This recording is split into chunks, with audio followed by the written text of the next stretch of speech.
and I believe the council has seen this email address. We're gonna, for all the mass mailings that we send out to the council, we're gonna try to start using the opioid.abatement email address. That way it'll be easier for you guys to sort. And we all three of us have access to that email address. So you can email us individually, or you can email the opioid.abatement email address.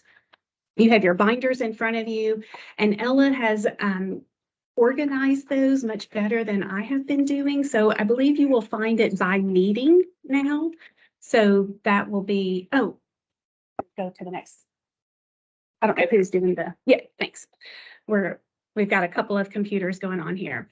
So Ella has reorganized those so that you can locate the information for each meeting a little more easily. We also have a new logo that Matthew helped us out with, and we have that displayed right here, and you will find that in our signatures, and also we're using it on any of our printed documents as well. Matthew, you want to speak a little bit about the website and the press release? Sure. So the website, if you had previously visited TN.gov/behavioral-health/OAC, that was the previous homepage for all the opioid abatement council stuff. We have moved that out from underneath the department, and so now it's just TN.gov/OAC. It establishes independence from the department. It's quite a bit easier to remember and to share with people. Put on a business card if you're so inclined. So all the content is there. It's just a new address. And also, Dr. Lloyd was mentioning the videos that we shot last week. Those are also posted there. There's a link to the news release there. A lot of other great materials. It's all short, tn.gov/OAC. And thank you, Matthew, for getting that together for us. That'll be easy for the council members as well. While you're out and about, people want to know how to find out information about the Opioid Abatement Council. TN.gov/OAC, and it'll get onto all the meeting minutes, the videos of the meeting, and links. Also, travel expense form, if you guys could, if you're wanting to be reimbursed for travel expenses, pull that out on the inside cover of the left-hand side and get that filled out. You can leave it in your binder, or you can give it to Ella. And then Dr. Lloyd already mentioned one of these bills, but there are two bills that we're keeping our eyes on. One is Senate Bill 0637, and that's adding the new companies to the state law. And then there's House Bill 1227, and we believe that this is a caption bill. It is requiring us to post our minutes on the website, which we are already doing. So we will keep you guys posted if there are any changes with this bill. Any questions around these items from the council members? Good. All right, moving into a fiscal update. So at each meeting, I'm going to share the current monthly opioid abatement trust fund statement, and that please note that this information is current to date from when the statement was created. So we just received this latest statement, and it is from the period ending January 31st and that should say January 31st, 2023. I'm now seeing that there's a mistake there. So that's January 31st, 2023. And we actually, what's interesting about this statement is that we earned $813,000 in interest. So that was deposited into the trust fund. Now, this is not going to reflect the 31 million that is being paid out. We will see that at the next meeting in that balance statement. So any questions about the balance in the trust fund? So essentially what's being paid out so far are departmental expenses, which are salaries, y'all's travel, lunches, items like that. So that's all we've paid for so far. All right. I'm going to turn it back over to you, Dr. Lloyd. All right. Thank you, Mary. Does anybody have any questions about that? It's a lot of stuff, but I think we're moving at a good pace, and I like the way we're headed. We'll look at our work of our council right now. We got comments and requests that we received via our website. One of the things that, that we're charged with, and we want to make sure that we do is remain as open as we can. I love the fact that things are sunshined, and we talk about it as often as we can. If you look around at some of the other states who got this money, some of the public criticism I've seen is that the process doesn't look very open. And we want to make sure that we don't make that mistake. And so we're trying to do that as much as possible. The other thing that I would like for us to try to do is figure out a way to have all of the, not have all the questions come to my cell phone. Because that happens right now, and it's fine. I've done my best to answer them, but there are times that I can't get back in a timely manner, and I'm afraid I'm going to miss something. So we've set up on our website, we've set up a comment section or a contact us section. And so what we thought we'd do, we thought we'd bring in some of the things that we've gotten so far, and then basically ask our council how we should handle these things. One of the big things that I know that we're going to get going forward are going to be vendor requests, right? We're going to be getting, hey, I've got this idea. How do I go about it? That kind of thing, or want to present to the council. In general, we've shied away from that. I think that we established that at our September meeting, is that we really don't want people coming in and pitching ideas to us. There's a lot of reasons for that, not the least of which a lot of times it becomes about personality and not about the proposal itself. And so I'm comfortable with that. If we want to vary from it, then I'm open to it. But I thought we'd just look and see the inquiries that we've gotten so far, the number of them, so you can kind of see what's coming in, and then ask you all what you're getting out in your communities. Because when people find out you're on this and realize that, if the other money's added, it's going to be close to $1 billion, I'd imagine we would be getting pretty popular. So I'd also like to know the kind of things that you're getting as well, so that we can help you address those in a way that's consistent with what the council is doing. So if you look at the inquiries we've gotten, vendor waiting to apply for grants, we have 5 of those that we've received through our website, and we sent them a stock reply about community funding. What we want to know from the council is, are these things okay? Is it okay the way that we're doing this? Do we need to be doing it differently? Is there anything else that we need to look at doing? The next one is vendor wanting to speak to council chair and or executive director. We've got 3 of those so far. We've pocket vetoed those, and we've just kept them where they are. We haven't replied to them yet. And I would point out that I'm not opposed to talking to anybody, and some of you folks have sent me to people in your areas already, and I've went, and I'll be glad to go. I have a limited amount of bandwidth, but I travel the state pretty frequently, and I don't mind doing it all.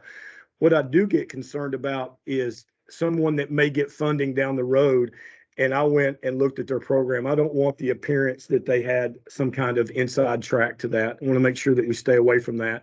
And so right now, I would really like the council's input on how to handle these, because we get them a lot. Asking for your input on how to handle it, just to be clear.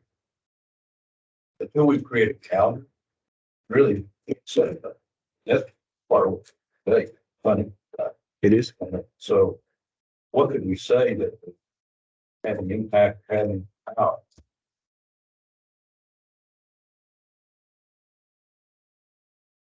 I don't disagree with that at all. And I think that when we have a calendar, they can see, when the grant application becomes available online, and then when the first deadline is before our next meeting that we're going to look at the proposals that came in. I think when people get that, I think it'll be a lot better.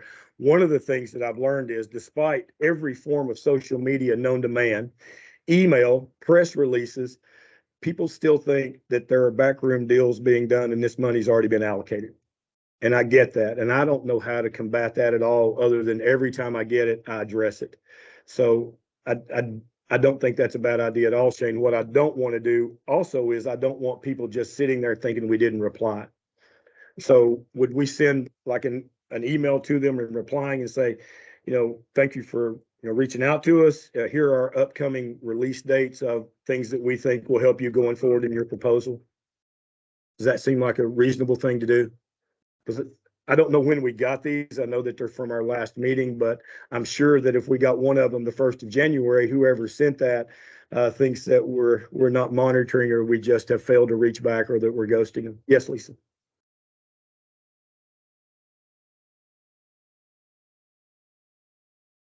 Because in Northeast, we already have a group of mayors who came together with some previous abatement settlement dollars and have formed an entity to do our residential recovery board. So I have had several people reach out to me and I just direct them back to this website. Okay. I tell them, if you just said, Shane, that I can't speak to anything individually about the council, but the process will be transparent. The application will be available. It'll be weighted as to what points will, be awarded for different things, and just tell them that, there are a lot of rumors out there that I've heard also, but I tell them I don't have any information from the council. So you can just direct them back to the website. Thanks, Lisa. I don't think it's reasonable for you or Mary to close your calendar for public advocacy. The reason you're sitting in your chairs is because you've been public advocates before this council began.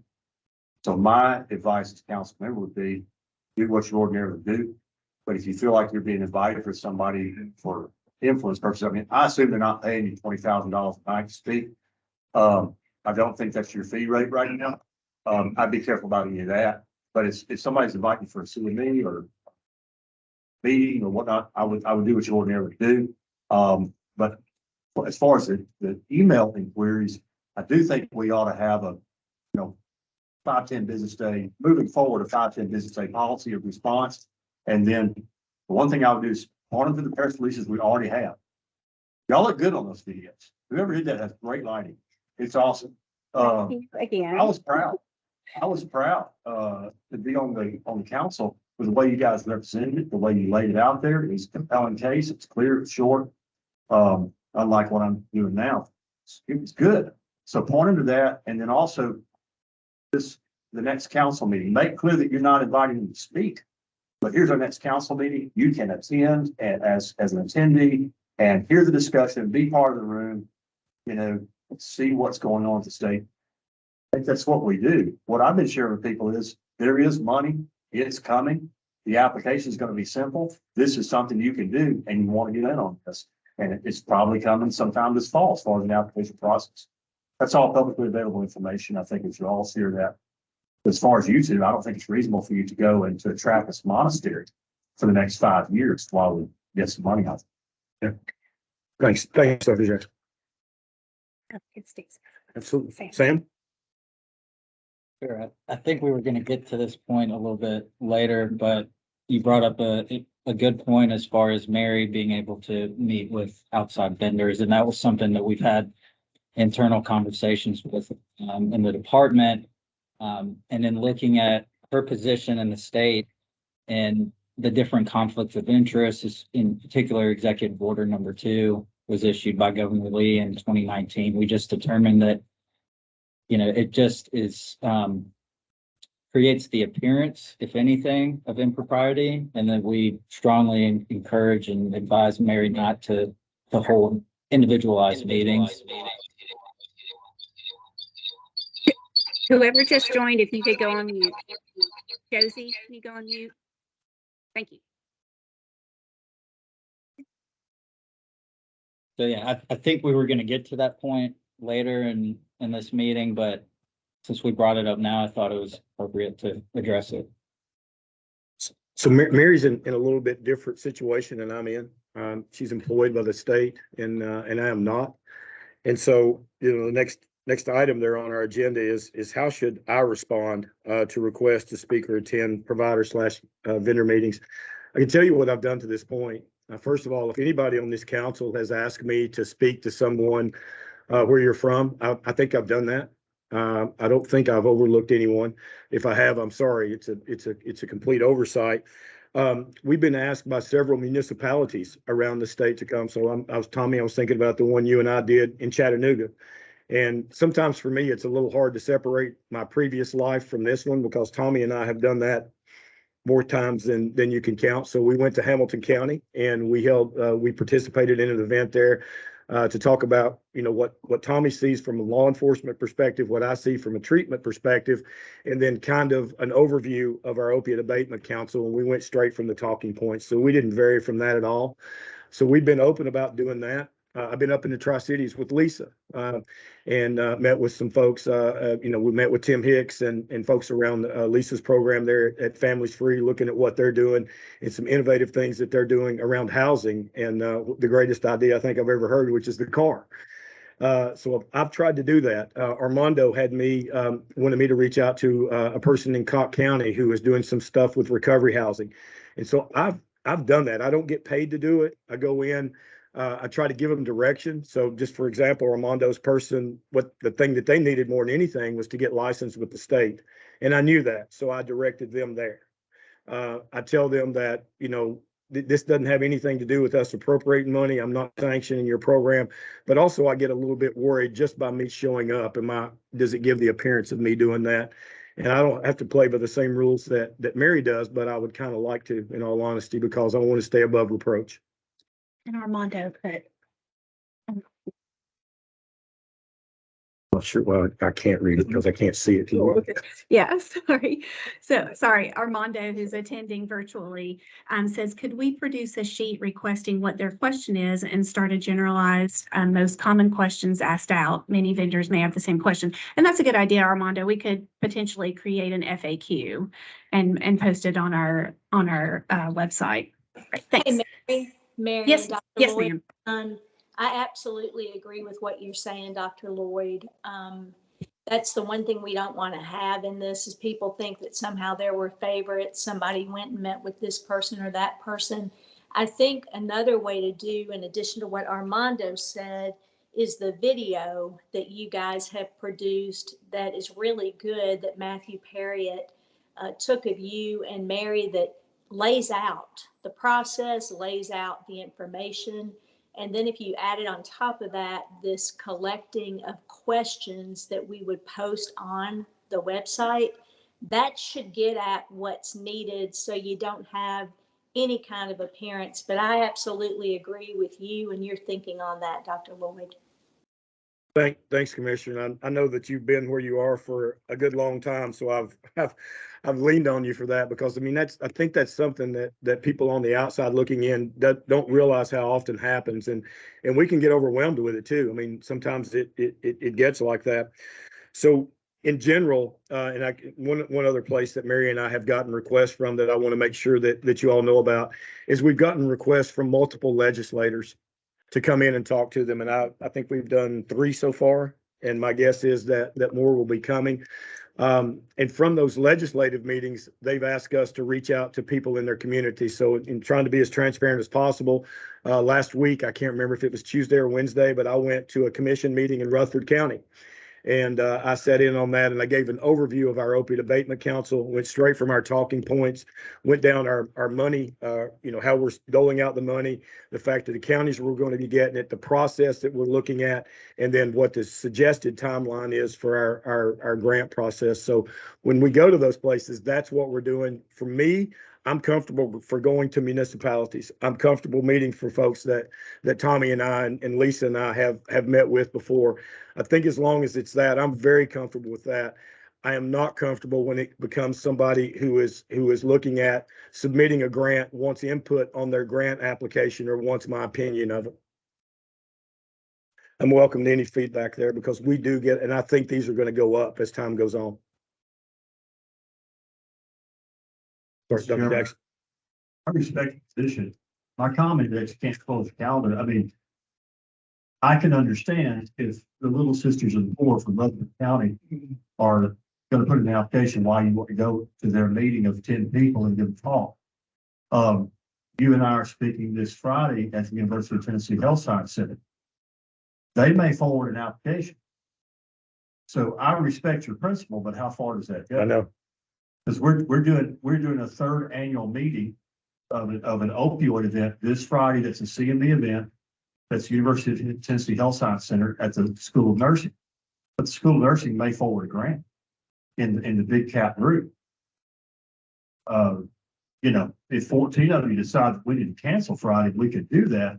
I don't think it's reasonable. And so I think that in principle, I agree with what you're saying, but we need to have some guidelines here for what we can and cannot do. We're giving a general talk at CME. We're not giving advice about grants. We're not meeting with anyone on the side. There's no water cooler talk. Are we free to give academic content? We all have professional lives. Stephanie. Dr. Ventricle. So I agree with Clay. I think that there's a difference between going out and doing the advocacy and education work that you've been doing, Steve, and everybody else on the council. And I think that is absolutely important to continue. The reason we're on this council is because we've been advocates and educators about opioid appropriate use and mitigation, and we should continue that. That said, what Clay also said is drawing the line. We're not going out to go and to have a sidebar and go to Starbucks and review somebody's application. The applications come in through official channels and they're reviewed by the council by the official channels that the council decides upon. But the reason that we've all been appointed to this council is because of the work that we have done and continue to do to raise awareness about opioid appropriate use, misuse, abatement, and other strategies. And I think we should continue that. Thanks, Dr. Vanderpool. Anybody else? Dr. Moore? I think there may be situations that you get put in where it's kind of a gray area, and I'm used to getting in some of those gray areas sometimes. But I'm told that the best way to handle situations that you get in that situation is make that public declaration that you have met with so-and-so.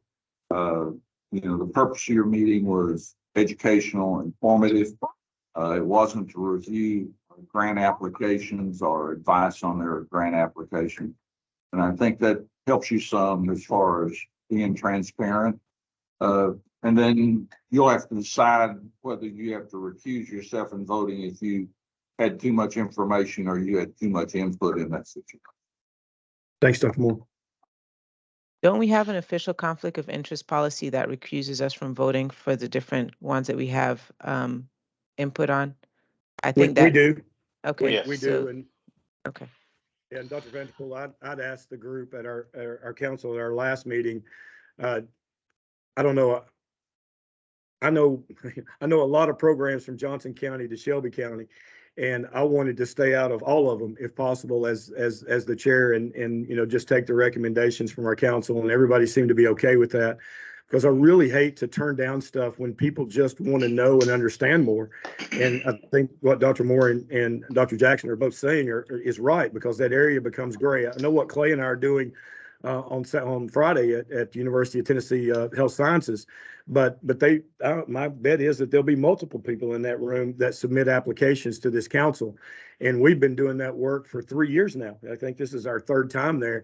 And so I'm thinking about, I think if the council's okay with this, in my slide deck, my first slide being me letting the audience know that I'm there in the role as an educator and not in my role as the chair of the Opioid Abatement Council, much like a disclaimer slide for money that we may accept from industry. So yeah.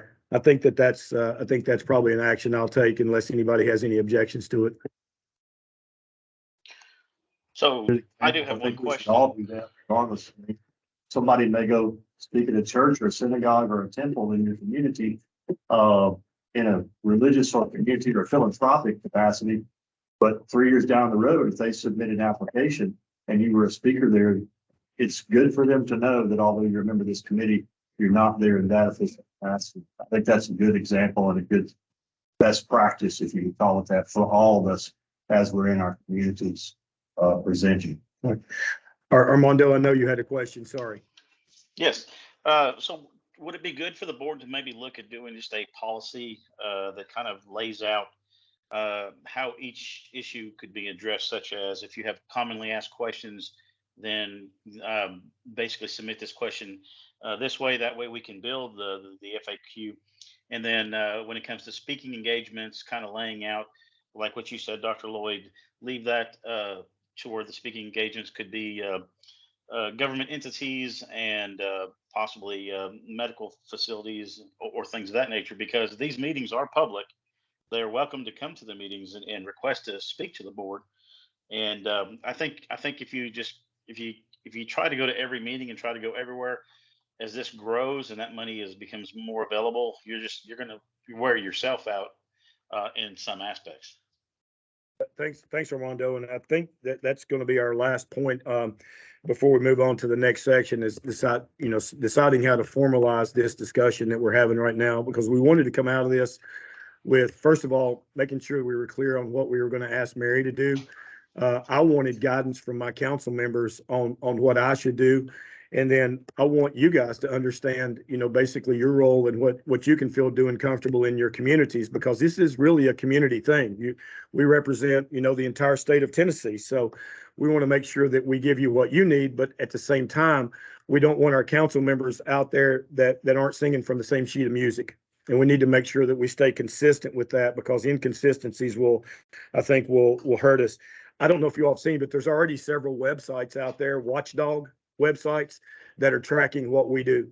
My son Heath found a couple of them, and what they put in there about Tennessee.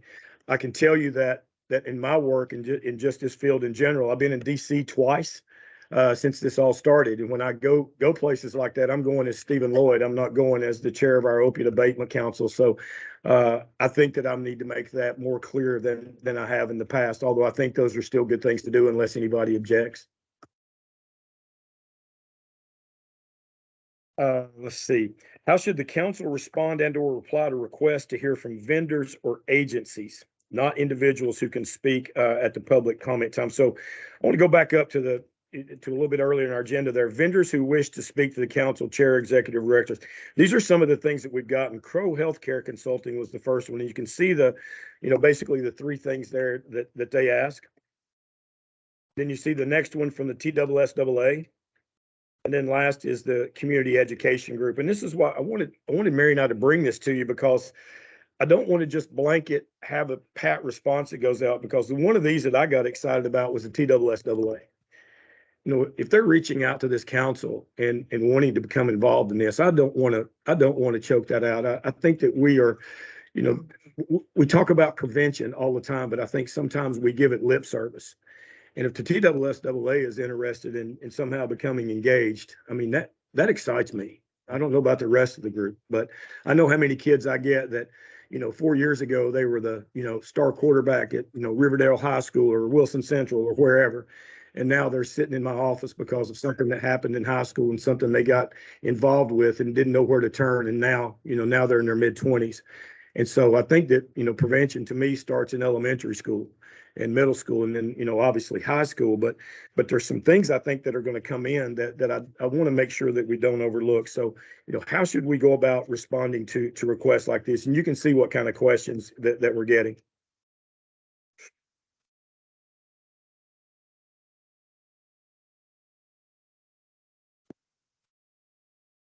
Tommy? Steve, I think just what Judge said, has to go back to our calendar, has to go back. These are the building a library, commonly asked questions. How to address the group. I think that I think that's the way we have to take a look at it. And a one-on-one meeting with those individuals that may be seeking that out would or could be problematic, or viewed at least the perception of to be very wrong. But again, I think we have to respond to them and direct them back to the group. This is the calendar.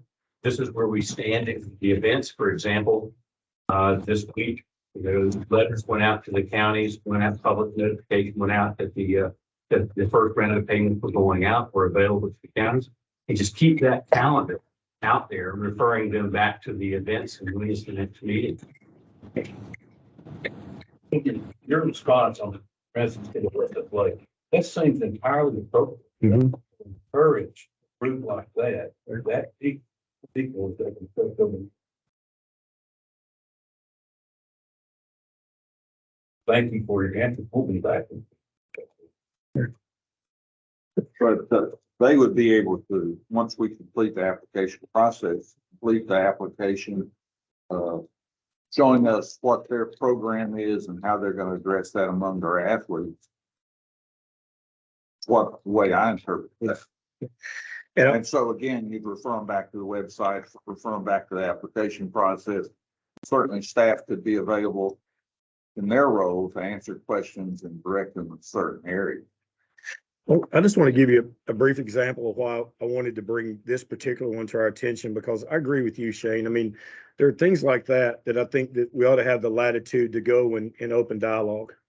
I mean, I just believe that. I mean, the TSSAA, we all know what it is. We know, how many athletes they oversee in our state. I'm sorry, Commissioner, go ahead. Dr. Lloyd, let me say something that, because we've been talking about this for a while. Number one, you go back to the purpose of this council. The purpose is to distribute the funds that have been collected by the Attorney General's office. At the end of the day, that's the purpose, right? That's what we're here for. Number two, I think if what we did is this council come up with parameters, whatever they are, that are voted on, but for the areas where there's a question, we refer back to the AG's office and get their guidance on what's okay and not okay. Or we refer to an attorney in our office. Again, we don't want to in any way do something where we get questioned and all of a sudden all this great work to give out dollars is undercut. So that's an idea I'll throw out, that we just say if there's a question, we're going to the AG's office, going to ask what their thoughts are. But anyway, again, the main goal is distribute the money as quickly as possible to individuals that can provide services, because people are dying across our state. Thanks, Dr. Lloyd. All right, thanks, Commissioner. So I guess, you know, what I'd like to see is that out of this next little section is parameters to how respond. It seems, you know, very apparent that we need an FAQ sheet as we do these, so we don't have to keep reinventing the wheel. And then the whole back to the calendar idea. One of the big questions I get is, what's this money? What can this money be spent on? Right, I get that one all the time, and I think that's an easy one. We just refer to the remediation list. I actually have it on my phone now, and I can just text it to you, because most people who have asked me that question know that the remediation list exists and they haven't read it. They haven't looked at it. So I think that directing them back to the remediation list is another idea that fits in there. So how do we formulate a response from this council to these requests that we're getting in these three areas? I guess is what I want to come out of this with.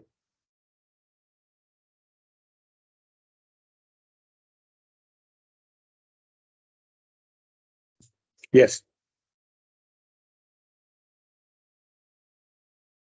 You can find answers that always be answer to all these things is found on the website. And we all agree that that's the appropriate answer. Always refer back to website.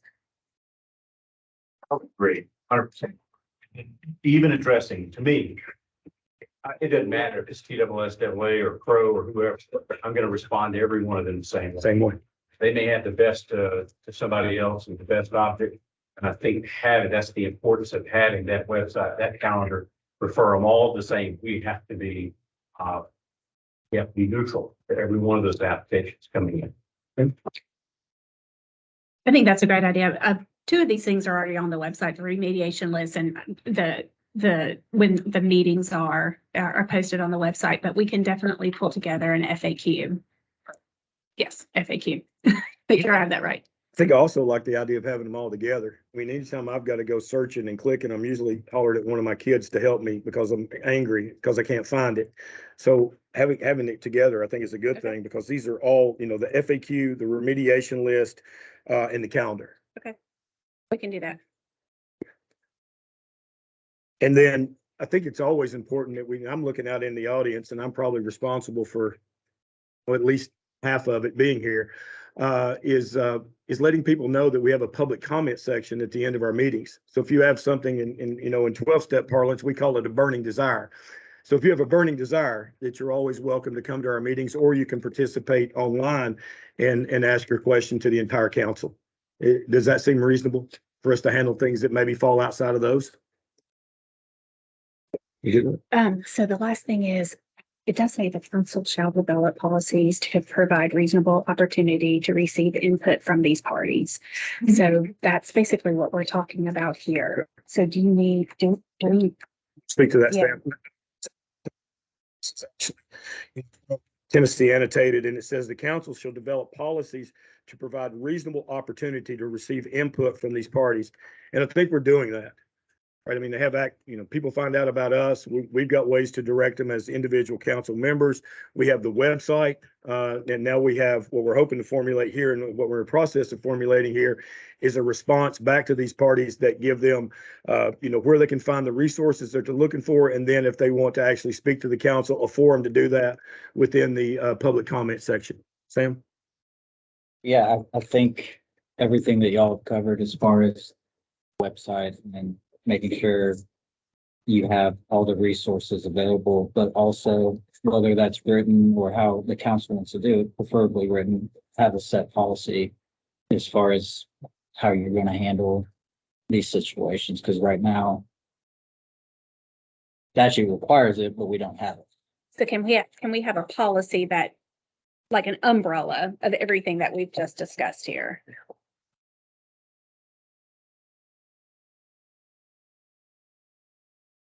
Yeah, yeah. So now's the tricky part. I always get, when I'm attending a meeting as a member or somebody in the audience, this is my question: what does that look like? I never hear anybody ask that. So are we going to develop? Are we going to have a motion and approval right now to develop this, and then bring it back, or have our council vote on it in the interim after we develop it? What does that look like in the process or going forward?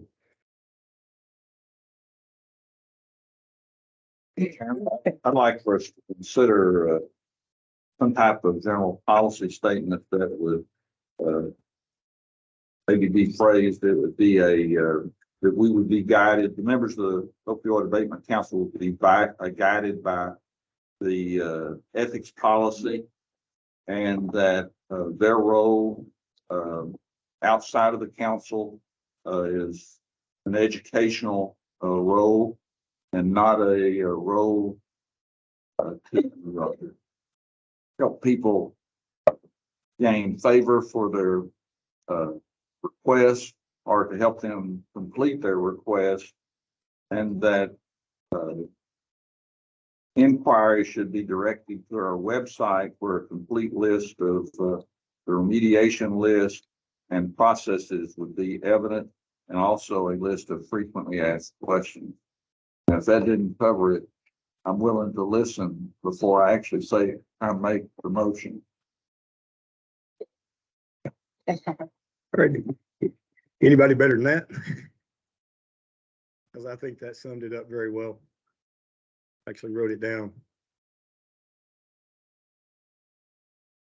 You want to state that in the form of a motion? I make that in the form of a motion. All right. All right, I got a motion and a second. Have any discussion? Before you do that, Sure. can I just throw in there? I would go back and I would refer back to Tennessee has an ethics commission. We have ethics that are already in state law that govern most commissions, most departments. And I like it. I love what he did. I think he went very much down that road. I would just simply compare that to make sure that we're still staying within the state's ethics. And there may be a little bit of difference because these we're not all state employees.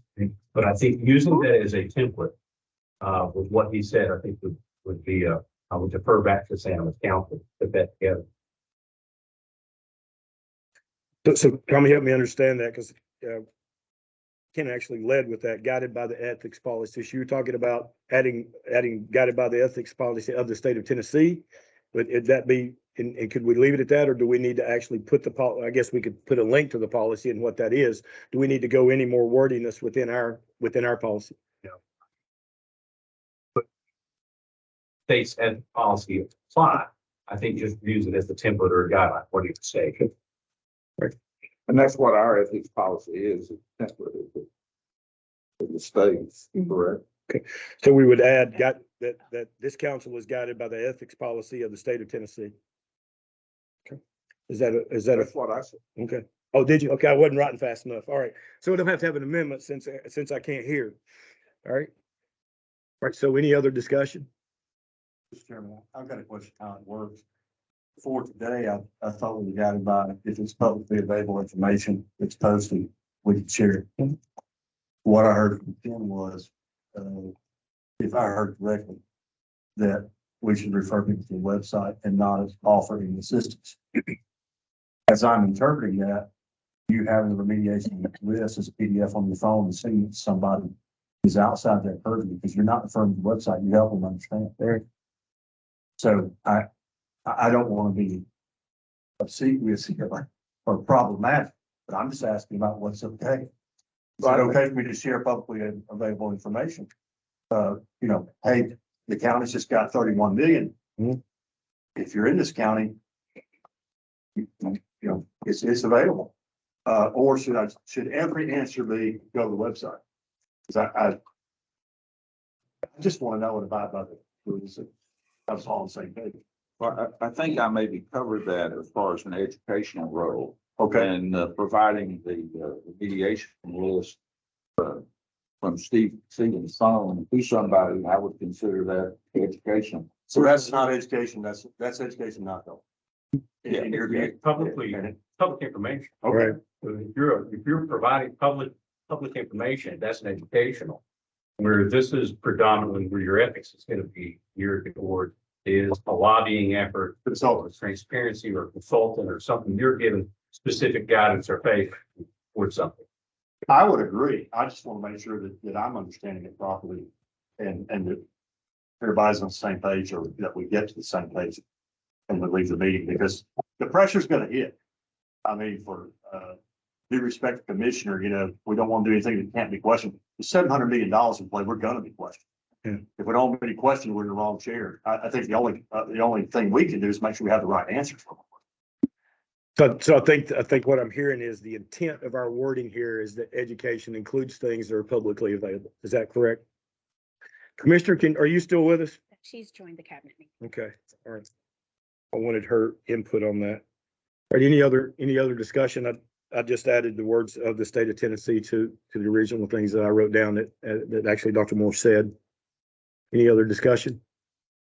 Was there a second? There was a second, yes. All right, Louis, all in favor? Aye. Opposed? Abstentions? All right, the motion carries.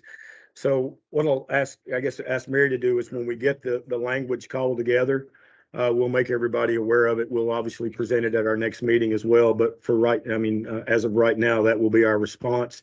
And again, encourage everybody to freely share things that are public available, not the least of which is that our meeting is open to anyone who would like to, attend. All right, so I know that's my goal. My two favorite meetings are ones that either end early or get canceled. So I'm pretty fired up about that.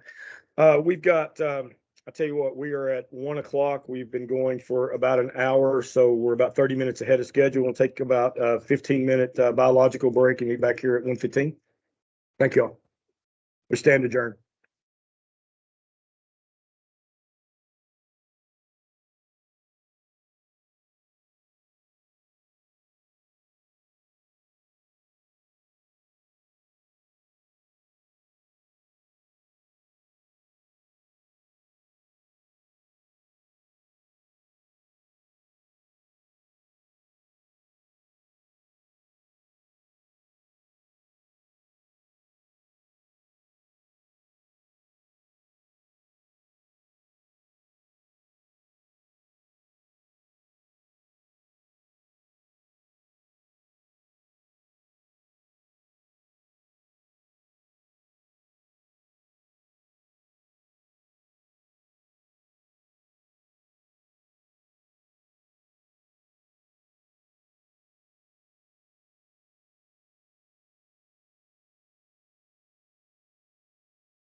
And Judge sat there and looked at him and banged the gavel and said, "This is what you're going to do." And I have to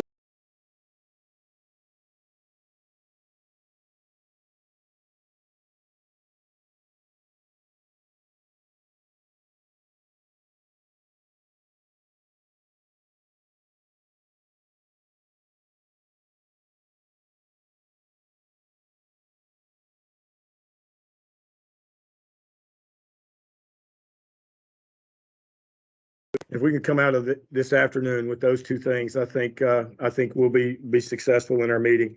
So with that said, thanks for everybody for coming back in a timely manner, and we'll proceed. We want to update from our subcommittee on the application, and I think is Stephanie going to lead that? I think Clay is. Clay is okay. Are you still with us, Stephanie? I can't see you. I I am. see you. I'm here. I see you. All right. Okay. Can you guys hear me? Can you guys hear me okay? Yes. We can. Well, I can go ahead and get started and then Clay can fill in any questions, or if anyone is not able to hear me, we can reiterate. Does that work for everyone? Hang on one second, Stephanie. Tim, can you hear? Tim, okay, I just wanted to make sure across the aisle from me they could hear you, but we can all hear you, so have at it. Okay, wonderful. Thank you, everyone, again. And I just wanted to first off take time to thank the subcommittee members, Clay, Karen, Shane, and Mary, and also Elizabeth, who helped join us on the last meeting to help us put together this application. So our last, if you all recall, our last meeting, we voted on a couple of things. The first thing we voted on was the different areas or strategies that we were going to proceed with. And that was regarding those 7 areas of primary prevention, harm reduction, treatment, recovery support, education, training, and research or evaluation of abatement strategy. That was voted on by the council. So and those were based on the abatement strategies that were listed in the appendix that everybody has had a chance to review. Then we also proposed several categories for a rubric that we wanted to vote on. And we voted on that at the last meeting. And that included the areas of impact. We wanted to make sure that we were evaluating applicants by their impact, innovation, integration, evidence-based, feasibility, sustainability, and credibility. Dr. Vanderpool, can you hang on one second? I'm sorry to interrupt. Sure. I want to make sure the council members realize that they have a copy of this in your binder. You have a copy of. Do you know which tab it's on? Very back. I'm sorry, Dr. Vanderpool. I just wanted to be able to follow along. Sure, no problem. Mine was sitting out because I can't be trusted with a binder, but everybody else has a binder. Sounds good. So since the last, does everybody have it? And Hang on. There should be another form because we're not actually on that form yet. I'm just kind of giving a recap. And then, Mary, everyone should also have the criteria for qualified organization, correct? Yep. Okay. Both documents are in the binder. Perfect. So since the last meeting, so at the last meeting, like I said, we voted on, as a council, the rubric and also the strategies that we would be using.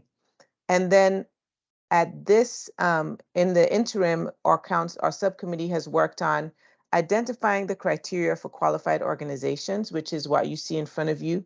You can read the details, but essentially we wanted to make sure, broad picture, that these were organizations that had an established presence in Tennessee, that had a track record of helping Tennesseans previously, or were established by individuals who had a track record of providing service to the organizations or to the state of Tennessee and the individuals within Tennessee. So you can read the criteria for qualified organizations there.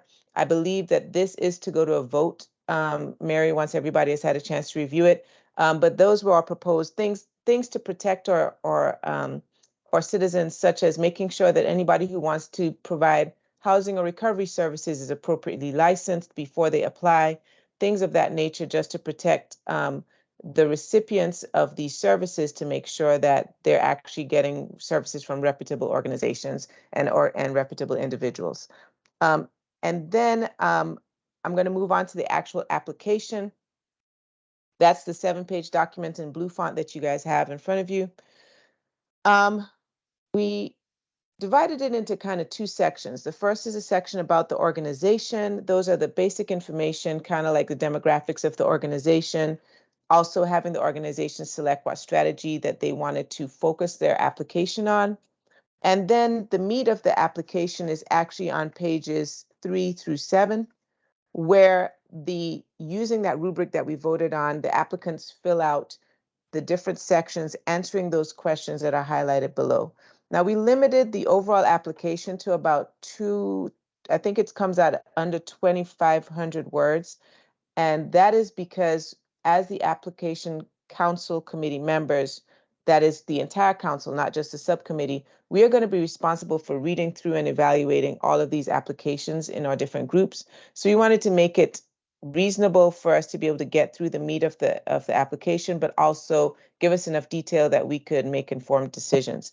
Then on the last page, you'll see that we request some basic information to be submitted in addition, things like the itemized budget of the grant request, the current IRS determination letter, a list of the applicant's board members, audited financial statements, and the operating budget for the current fiscal year, along with any applicable licenses if it's a licensed organization. The goal is for us to have this application and the content of it voted on at this meeting, and then ideally the council will be able to decide on the application platform, which I believe Mary and Steve are going to provide an update on the application platform that we can use. And then the final task for the entire council of this section would be to decide on the application timeline, meaning when do we want to open applications and start receiving them, and when do we want to be able to start making decisions and awarding dollars. If you guys are able to look back at the slides from the previous meeting, the December meeting, you will see that we had a proposed timeline in terms of number of days between each step. We would want to, once we've decided to open applications, solidify those dates and timelines so we can make them available to the public. And that is basically the update we have for the subcommittee. If Steve, Karen, or Clay have any other updates, I welcome their comments also. Thanks, Dr. Vanderpool. I mean, just wonderful. I mean, it on the face of it, it looks exactly like what we asked for. We needed the information, and we needed it in, less than a 900-page novel. And so I think it's outstanding. I'll ask Dr. Jackson, Karen Pershing, or Shane if they have anything to add. Mr. Chairman, this is Clay Jackson. In case you're looking at this document and based on what Stephanie said, and if you could hear her, the way we went about the application, we basically took the rubric, we took the basic percentages that we had in the rubric, we multiplied that by 2,000, 2,500 words, whatever, and that's how we came up with the word count. Again, we don't need War and Peace to figure out what people are going on. We can always ask them more questions, but if we're going to have a lot of applications, we want to make this pretty simple. Shane was a bulldog on that, having served on some philanthropic committees for the one before. He said, you're going to get buried if you just let people. Some people think the more they write, the more money they get. So that was our motivation here, was to make this very clear, but to make the application, transparent for all. I'm assuming we're going to take out the math because this was just our napkin calculations of how many words it needs to be, but we'll just have available words for each section. This is all available to be automated. On the application, honestly, I don't think you have a whole lot to vote on because you've already voted on we've already voted on the different rubric of what we want to see. All we've done is divided that up and set a word limit count. My proposal would be, once you guys have a chance to chew on this and look at it, is that we have two motions at this time, and one of them would be a motion regarding the available entities who can apply. We discussed this quite a bit, but that's in that separate tab of who's an available organization. It's very important because if you can't get in the door, you can't do anything. So I think these are fair. We thought this was fair, but I think that should be one motion or discussion. I think the second motion or discussion should be regarding the application itself. I will tell you in terms of this first one, the one controversy that we kind of came up with, and you see the sidebar here, is this issue of housing, because I don't understand the sober housing arena. And if you had an entity that was not providing housing or they want to ramp it up, if they were going to add housing as part of their portfolio, you know, were we going to require them to be licensed first, or could they get licensed within it? And some of you guys, Stephen and Wes, or somebody in mental health community that know more about housing, you have to educate me as to whether that's a lengthy process and we want somebody to be able to do it during the grant period, or whether it's simple enough that if they're serious, they would already be licensed and we would demand that first. I didn't know the answer to that question, so we tabled it for discussion with you guys for committee. So those are my suggestions as far as motion we should have. But on this first one, I kind of had that question myself and would welcome any other discussion about who should be an available entity. Thanks, Clay. And I think we need to address that. I want to make sure I understand. So you're talking about a separate motion for the application itself and then another motion for the criteria for qualified organizations. I think so. We've been divided for good reason. There's really two separate questions. One of them is who's available to apply. And the other question is, how do they apply? So I think there should be two separate. Yeah. And I agree with that. And we actually have it broken down that way, you know, in our agenda for today. But I want to pause right there because if we go back to our last meeting, we talked about the needs assessment for the state of Tennessee. All 7 regions have been consistent, I think, since 2014, if my memory serves me correct, that the number one need in their region was housing. And I don't think any of us have a problem seeing that. With that said, my experience in working in housing a little bit is there's a lot of I can't think of another word, landmines out there around that we don't want to step on. And one of the things, and I had a conversation with my friend Lisa Tipton about this. I called her up and she was in the car like me, and we talked about this. We have organizations out there that have been doing housing for a long time and been doing a good job of it within the context of another organization that they're under, and that would actually be what I'm familiar with in Lisa's work in Northeast Tennessee. And what I don't want to do is I don't want to heap any other administrative burdens on organizations like that. And my problem is I don't know them. I don't know the unintended consequences. So Lisa, I guess I will ask you, if you look at our criteria for qualified organizations here and you come down to housing and you read that, what are your thoughts on how that's worded?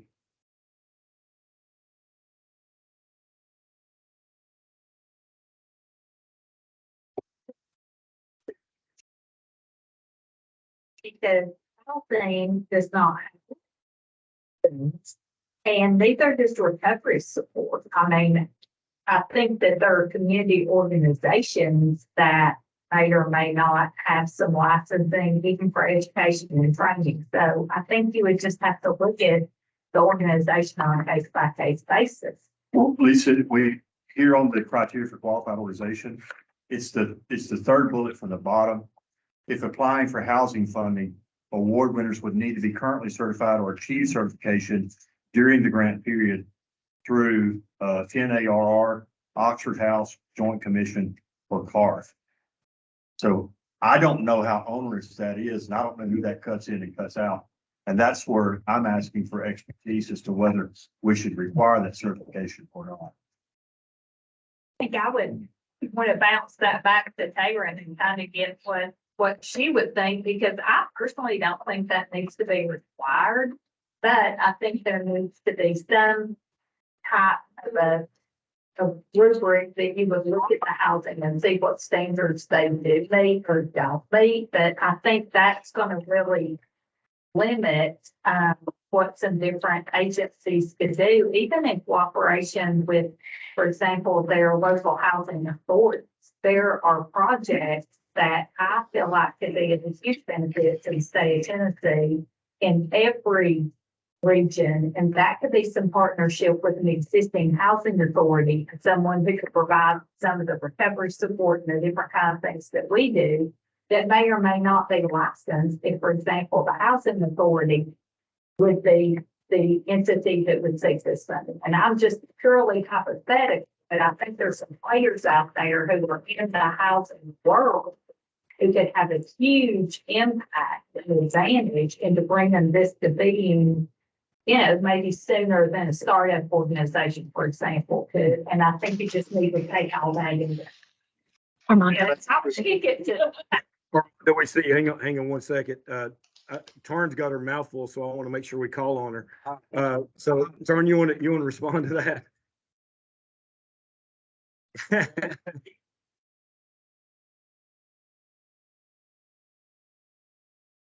Yes. So thank you for the question on recovery housing, because there's been a lot of conversation around what does recovery housing look like here in our state. So currently, as Lisa said, there is no license or certification for recovery housing. So for those agencies that partner with our department, we do a life safety check. So we have a process that we go through to make sure that the facility meets requirements. Also the codes requirements, they have to have that documentation from their local codes department to show that their facilities meet the, those code requirements. So then we check it for life safety, but there is not any type of certification or licensure for recovery sober living houses in Tennessee. Now, because recovery support has been a very hot topic in our country here since COVID, there's been some conversation about states looking at doing a certification or licensure process.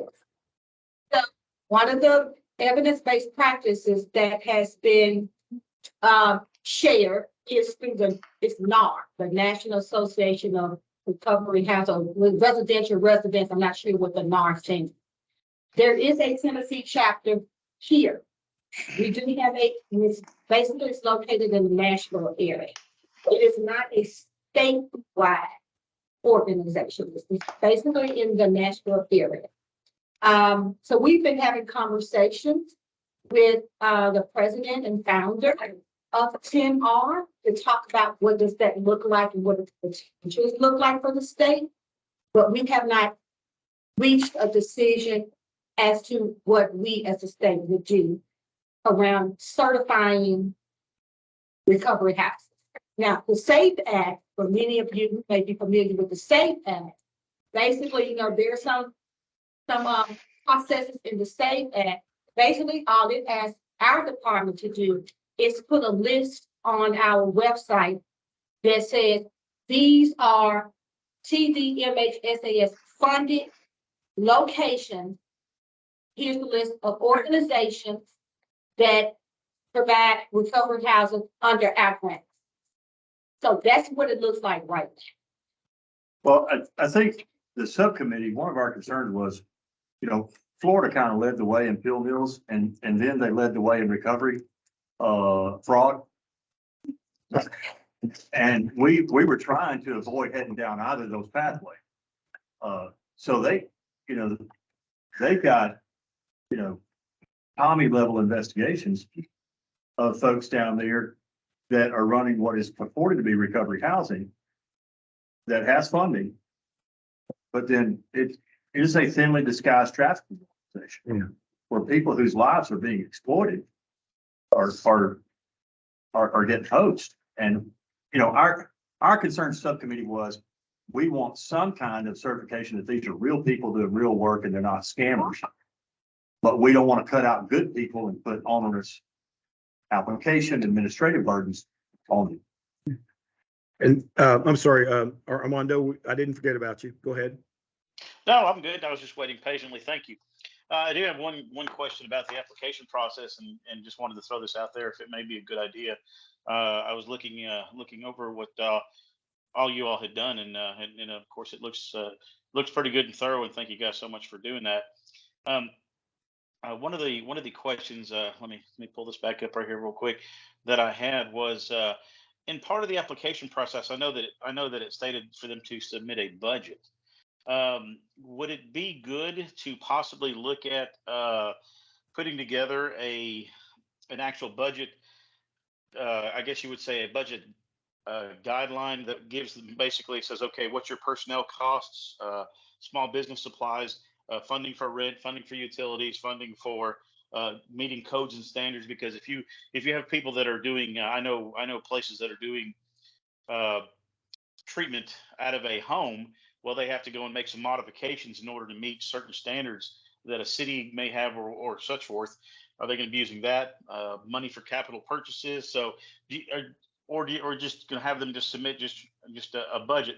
I kind of think it would flow better if we had a standard budgetary a way for them to put out there.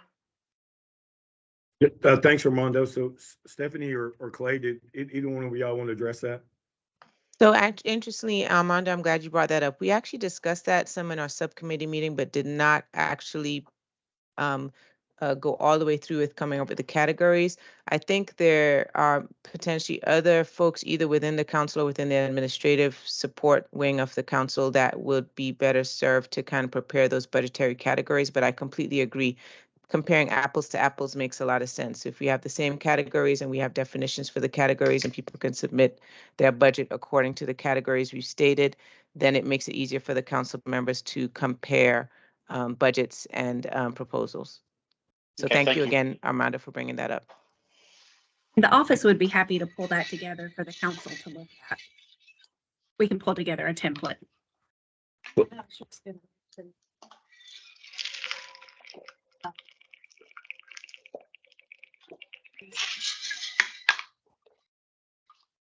want to get back to housing permit. Mainly because in 2018, Metro Growth Coalition created a recovery housing scholarship program. And before we started any of those dollars going out the door, we developed a checklist based on NAR standards, which is the National Association of Recovery Residences.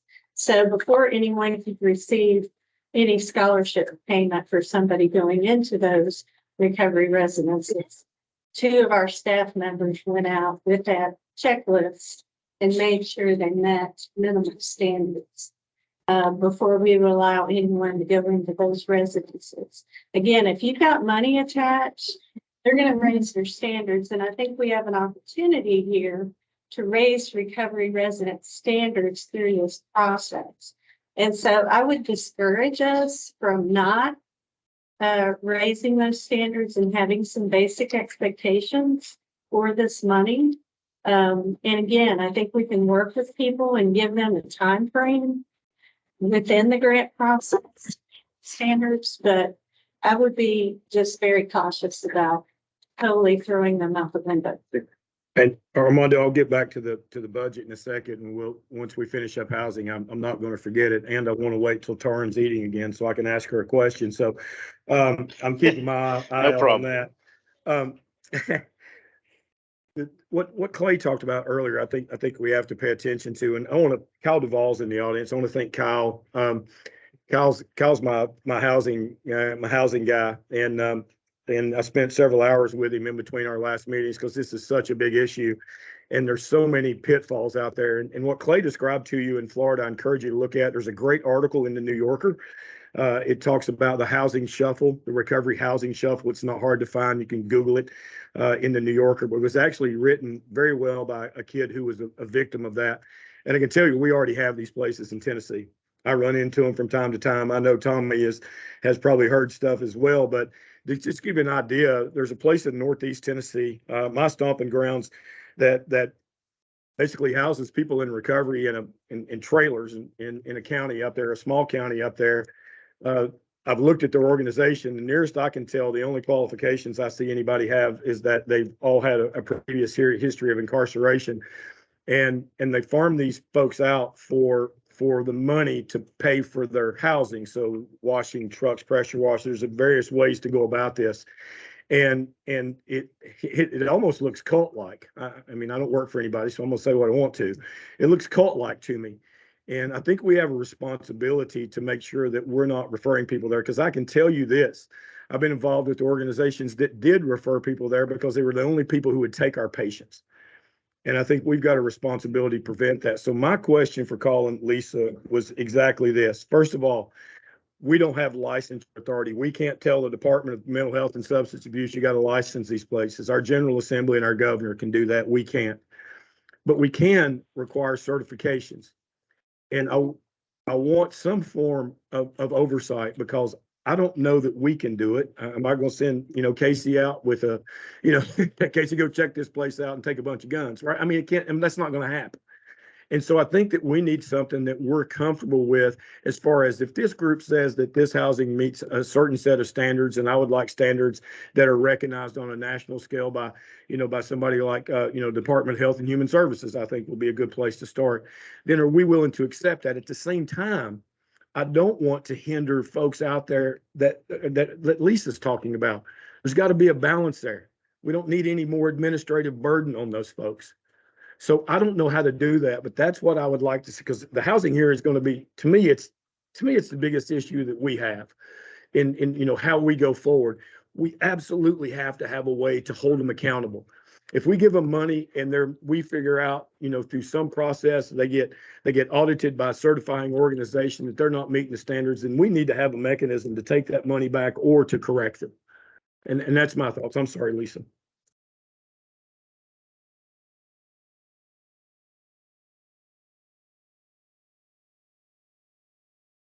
So what they shared as well, I feel like the standards that the department already has for their chief housing, their supportive housing program would be a great place to start, because I know for a fact there's a lot of quality housing, families free included, that meet all the codes of the city of Johnson City. We follow the guidelines of the Department of Mental Health and Substance Abuse that are not licensed. And I'm not sure, Dr. Jackson, if you or Steve are involved in any licensed housing in the state right now, because if you were, you would know that a lot of those things like sprinklers, and that's just one example, are fairly cost prohibitive if people aren't going to be paying more than most of the people who are seeking to live in these residences are able to pay. And that was just one example. There could be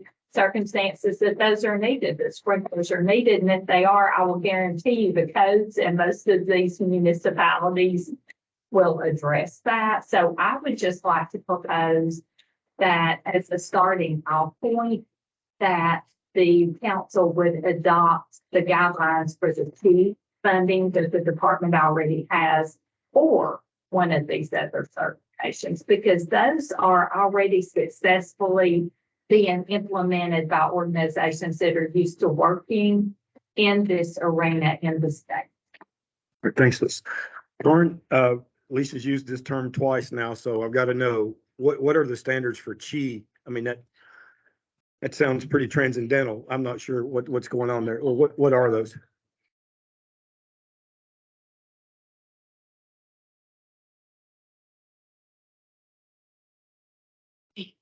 Assistant Commissioner, speak to the So Matt, she's employed a great move there. She has pivoted the question to you, which is outstanding. No, housing is critically important. So CHI stands for the Creating Homes Initiative. And it's actually something that Commissioner Williams started 22 years ago. And there have been tens of thousands housing options created through the CHI program.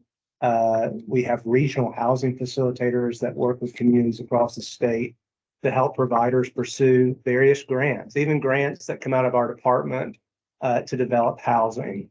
Originally, and up until probably 3 or 4 years ago, the Creating Homes Initiative has been focused on supportive living facilities for people with mental illness. And we recently expanded the CHI model to individuals with substance use disorder probably 3 years ago under CHI 2.0, we call it. And then more recently, we've expanded the CHI model to focus on the reentry population.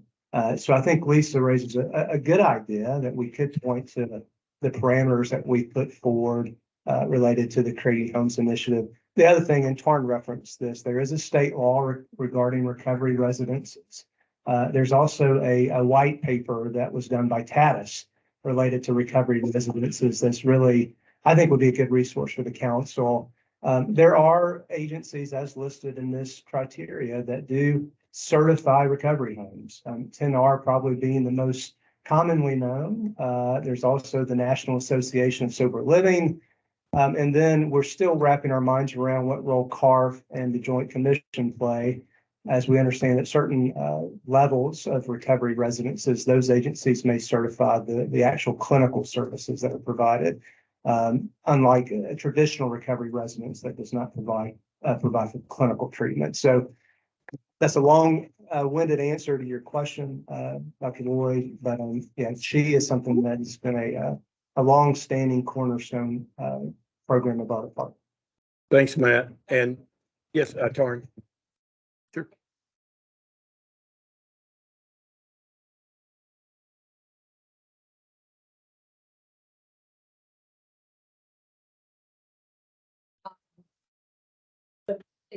It's a fee for that. Like, so if you're gonna require someone to be certified, knowing that that entity would have to be, a membership or whatever it is, be a member of those organizations where there will be a fee attached to them being part of that organization. So I'm just, for those who don't know, I'm just telling you, just put that out there. That it's a fee for those organizations. Side of me right now is telling me not to speak, but I'm going to overrule him, and that's probably wrong. If you can't come up with a fee for certification, I'm a little worried, and so that's my gut reaction right off the bat. But there has to be a way to look at something, because I agree with what Lisa's saying. But we're also going to have organizations out there that are doing good things in the sober living space that are not going to be required to be licensed, and so they could have something good that they're bringing to the table, but we have no oversight of it if we don't require some kind of certification by one of the entities that we're talking about here. I want to make that clear. And I thought I saw Mary Linden somewhere in the audience somewhere. So thanks, Mary. When I started my trying to figure out housing, and I haven't got it figured out, but I know more than I did. I started with Mary Linden. And Tatis has put together a white paper around this. So, Marilyn, if you don't mind, would you provide that to Mary so Mary can share that with our council members? It's outstanding. It's very well done.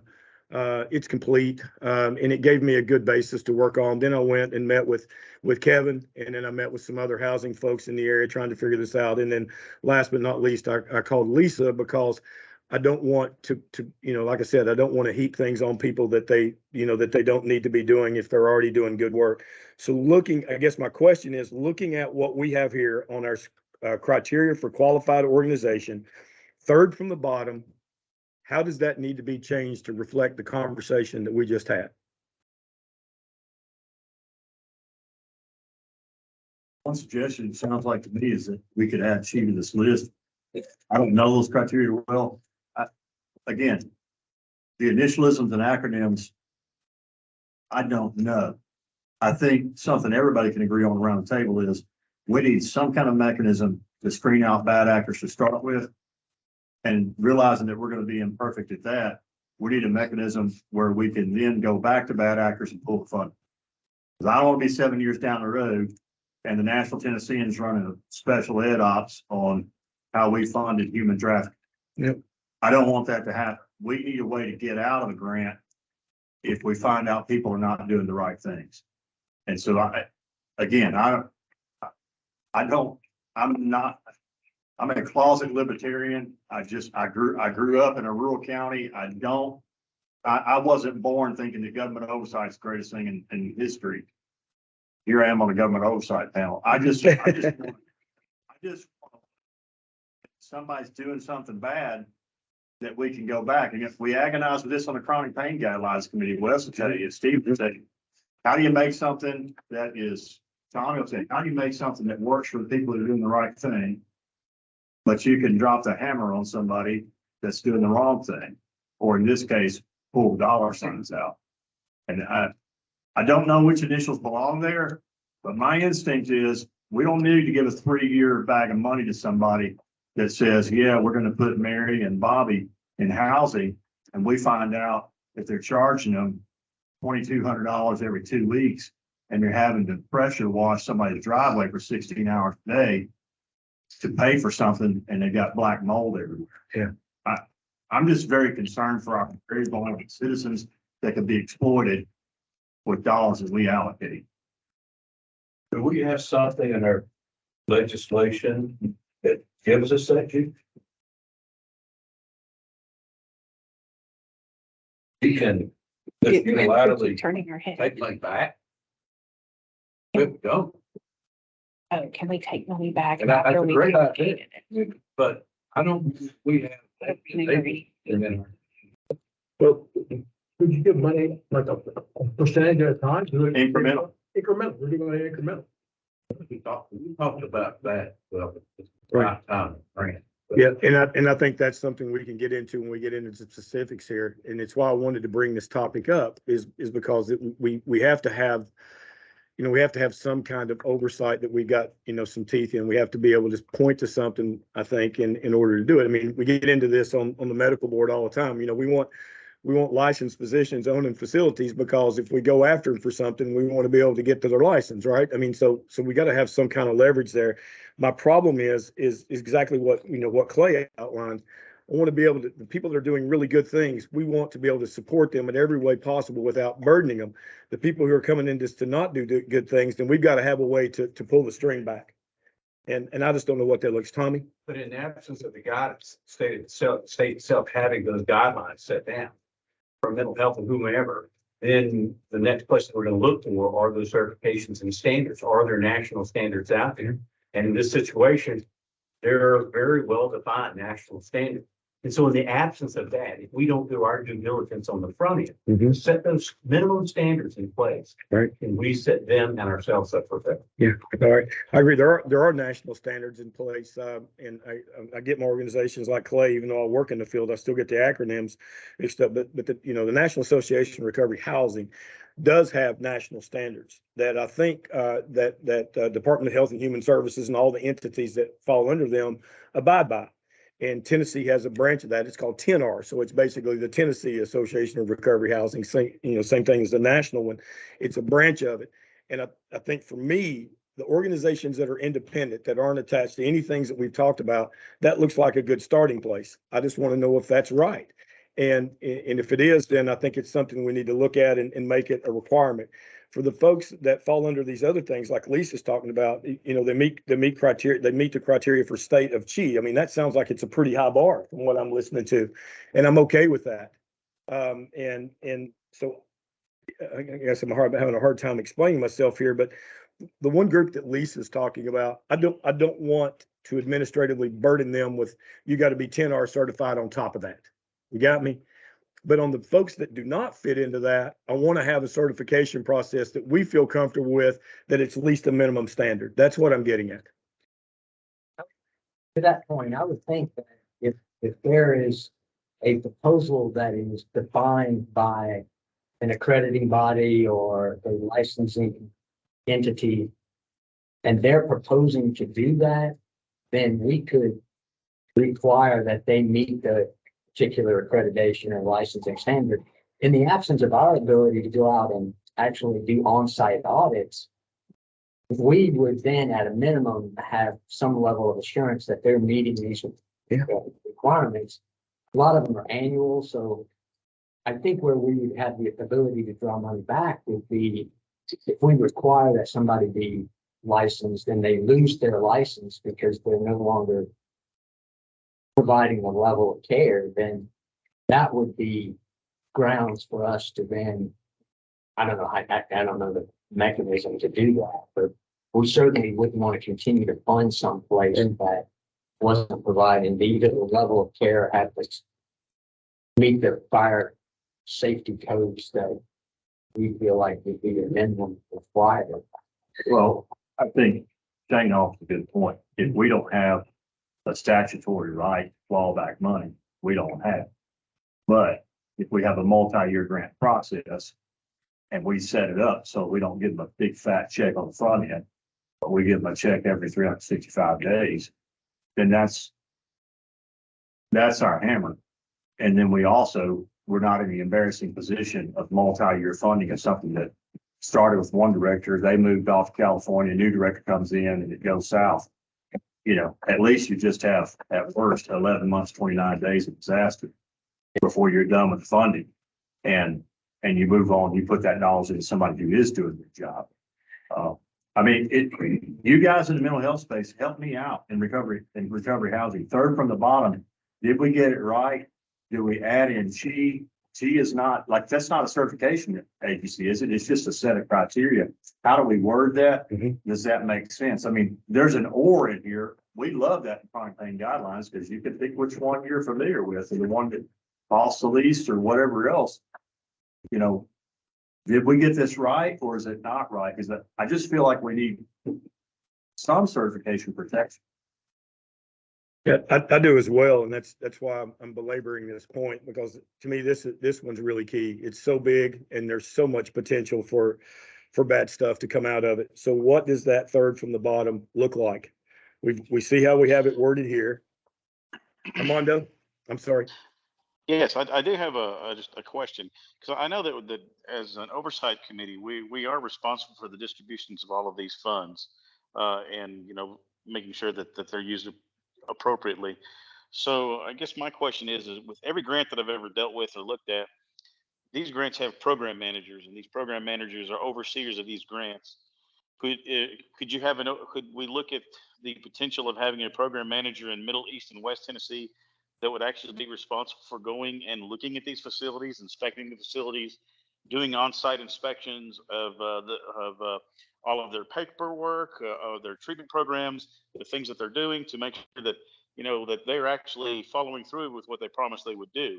Then that would give you the leverage to be able to revoke or pull the funds for the next year based on these inspections. Because going to these places firsthand, to me, is going to prevent what you all have been talking about. Because you don't want these individuals being housed 25 people in a 3-bedroom mobile home, to where they're just raking in a ton of money, capitalizing off of the addiction and free money given by the through this lawsuit. Thanks, Armando. Dr. Moore. I'm struggling to understand where all those certifications are because I haven't studied that, but I can tell you that the city of Franklin has very strict codes that regulate group homes, and the fire inspectors there, people are there checking to make sure. So I'd love to understand better what all these certifications, how they go beyond what basic life safety measures are in city's code. So I question whether we need another person to go in every region of the state. Every jurisdiction, city should have various codes and regulations that regulate the quality of the housing and whether it meets standards for people to live there. Yeah, and that's that's why this is so important. So I'm looking at our time here because I've got to be able to frame this in a way that's going to be time convenient as well. And this body, to my understanding, doesn't have that authority anyway, even if we wanted to. And then I look around and we don't have enough qualified people. I don't know of any of us on here that are qualified to do that. Is there a way to look at existing things already in place that we accept that if these folks say it's okay, then we're okay with it? I mean, to me, that's about as simple as we can make it. And I think there is. With that said, what does the wording look like on 3 from the bottom here to make that happen? Because we've got local ordinances that are already in place that the building inspector, comes out and says, okay, this is okay. We've got CHI that the department has used for a long time. We've got TNR that has their certification process. I can tell you CARF and Joint Commission are one step short of a rubber glove. So which of these things are we ready to look at and say, okay, we're comfortable with those? I would like that. And the other thing I would like is an appeal process. Right. There could be something out there that meets the criteria that we think will work, and we turn it down based on this. Is there an appeal process that somebody can come before us and make their case on? I mean, I don't think this council can foresee everything coming forward. So what does the third from the bottom look like? Does anybody have any recommendations based on this wide-ranging discussion? Tommy, you look like you've got something boiling deep down.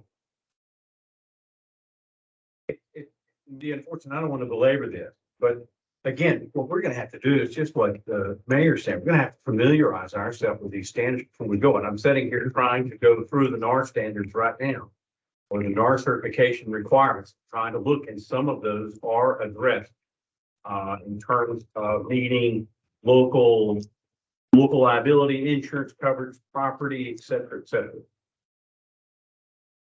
So Tommy, are you suggesting that we have an education process to educating our council before the next meeting on that and pulling this one out of our current requirements and putting them on hold, given that our proposed timeline is going to be May 1st to get the application on the computer?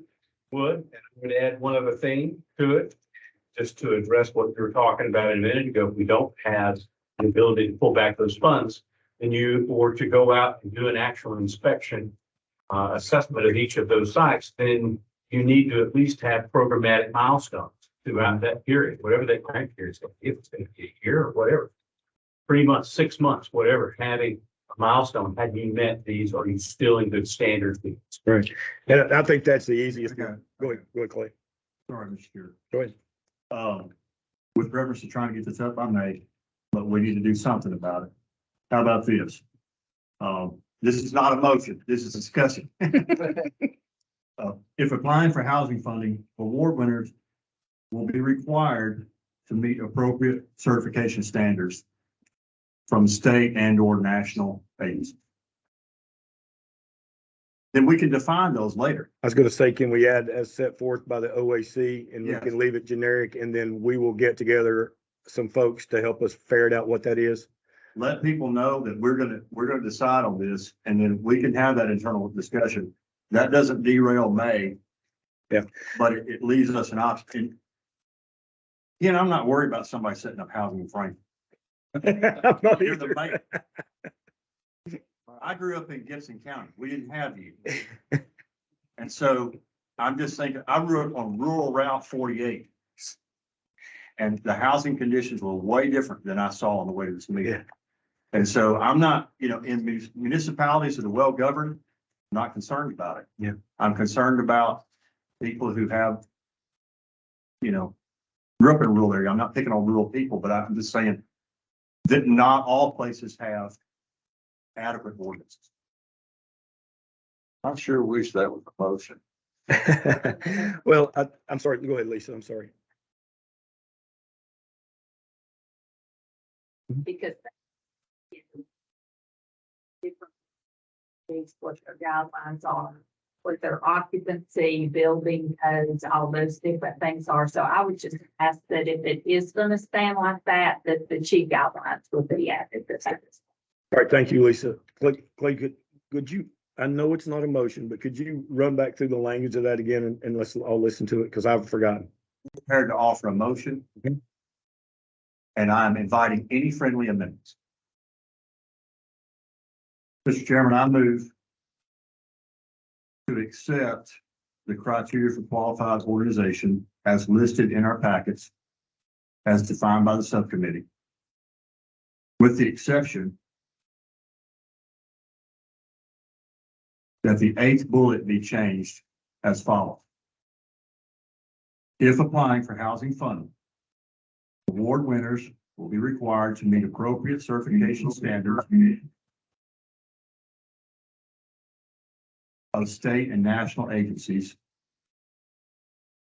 as defined by the Opioid Abatement Council, parenthesis, E period, G period, comma, G guidelines, close parenthesis.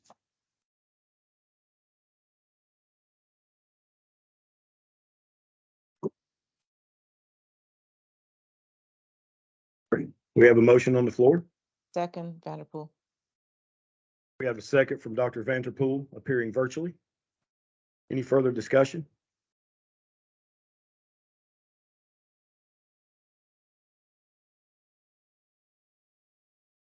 This criteria include, government organizations.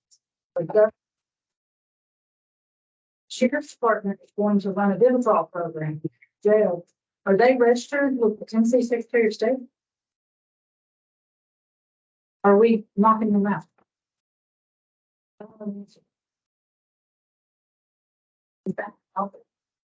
No, This is the whole deal. Yeah. I being short-sighted as I am, picked out the one I thought there would be questions about. I thought the others are straightforward, but that is a great question. I don't know.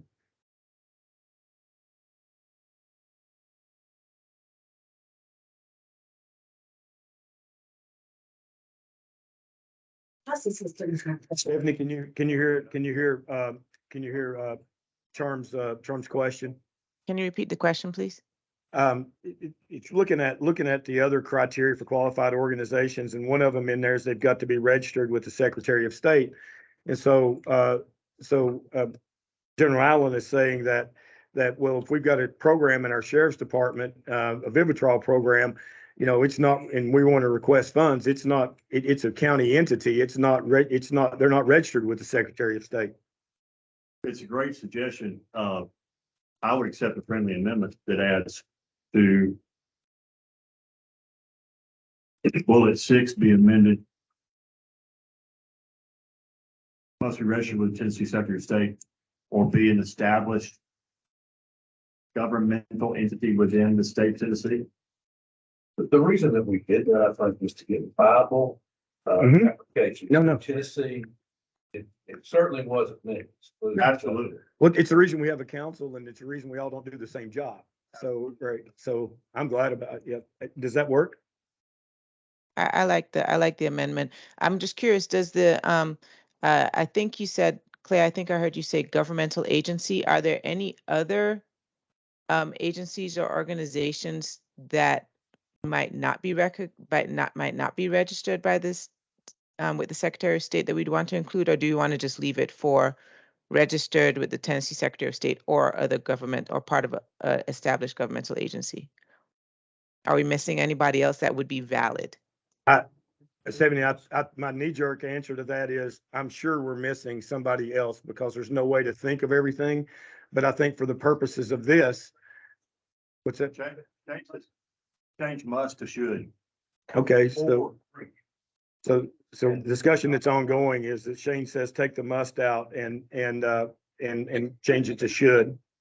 Yeah, that gives us some flexibility if there's something that's truly valid that the council as a whole determines is valid.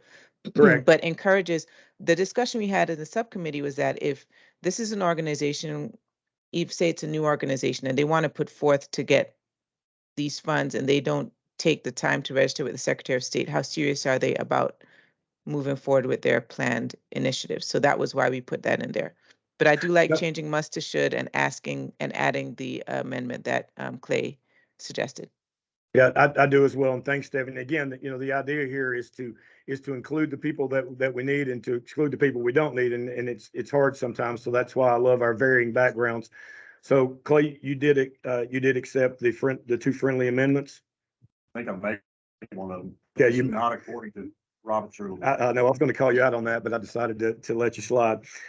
So we have the original motion, and then we have a friendly amendment made by the guy who made the motion and a friendly amendment accepted by General Allen. Is that correct? I would like to withdraw my motion, Mr. Chair, restated. All right. So I'm not opposed to that. Whoever seconded it, are you in agreement with that? I know we had a second. Stephanie. That was me. Seconded that. I'm Stephanie? fine. As long as All right. as long as the language ends up in the document, I don't care who puts it in there. Thanks. I got you. All right, guys. So the motion has been removed from the floor, and I think I'll recognize Dr. Jackson to restate the motion now after discussion. That I thank all my friends for helping me think more clearly. Okay, I move that the criteria for qualified organization, such as stated in our package, be accepted with the following changes. Bullet 6 be amended as follows: should be registered with the Tennessee Secretary of State or constitute an established governmental agency within the state of Tennessee. Bullet 8. If applying for housing funding, award winners will be required to meet appropriate certification standards, parentheses, state and or national, close parentheses, as defined by the Opioid Abatement Council, parentheses, E period, G period, comma, G guidelines, close parentheses. All right, we got a motion on the floor. Do I have a second? Any further discussion?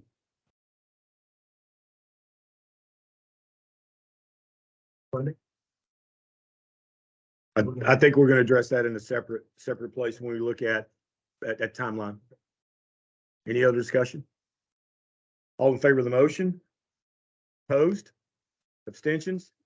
All right, the motion carries. So that takes care of item 2 on our discussion points. Now back to item 1. And Armando, I am not forgetting budget, brother, I promise. The application itself, second motion, the application itself, I think we've all looked at it. Dr. Vanterpool and the group did a great job of explaining it. I'm willing to entertain any motions around the application itself.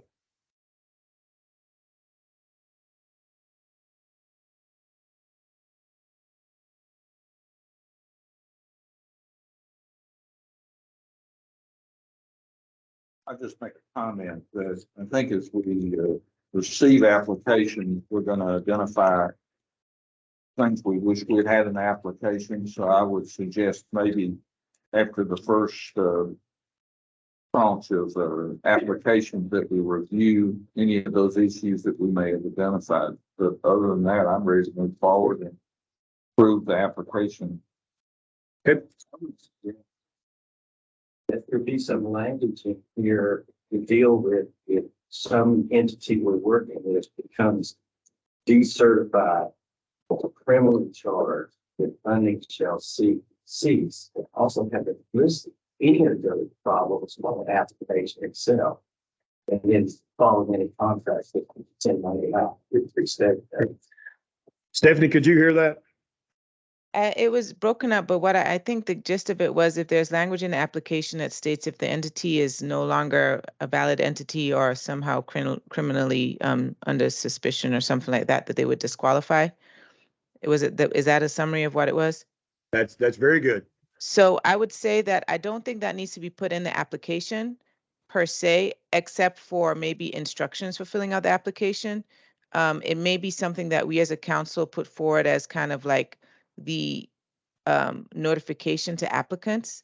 But realistically, I think it's important that the council be notified immediately if the organization is facing any sort of charges as part of the requirement for continuing the funds, similar to if you're applying for renewing your medical license and they ask, have you had any complaints against you? Doesn't mean that you can't renew your license. It just means that you're being transparent with the licensing board. And I think that should be required of any organization that's applying for funding from the OAC. That said, I don't know if we need to put that. I mean, we can put a question on there saying, are you currently under investigation? But they'd be kind of silly to apply if they are. But other than that, I don't think we need to put too much into it on the application itself, but more in the evaluation of the initial applications and the ongoing applications. Does that answer the question? I'm sorry, I didn't know who asked the question originally. No, but does no, that address the concern? Yes, Wayne Wyckoff asked the question and his body language tells me it addresses the concern. Am I reading that wrong? Okay, thank you. That in a letter agreement. Right. And when they sign for funds, that can be part of the letter agreement. And we need that as, Know how to do that. so we need that as an agenda item to discuss what that looks like that we can do outside of this meeting. And then we can address the grant application and then address this at the next meeting. We still have time. All right, I still don't have a motion on the application other than the things that have been stated. So, application. All right, I have a motion to accept the application as presented. The second by Dr. Fournette. Any further discussion? All in favor? Opposed? Abstentions? The motion carries. Thank you, guys. I'm going to deviate just a tad bit from our timeline here because I want to get to the Smart Simple folks to run through their platform real quick. I don't know who they are. I'm assuming that they're in our audience somewhere. No, they're going to be online. And Okay. so that's what I'm hoping to work on right Okay. now. So let's see here. Are the Smart Simple folks on the line? STS? Can you come off of mute? So hi, Mary, this is Kelly. We have some of our internal team that's going to do the demo, but they are available and we are ready to start whenever you are. Okay. And I guess stop sharing and then let them take over. Yeah. And I'm going to do some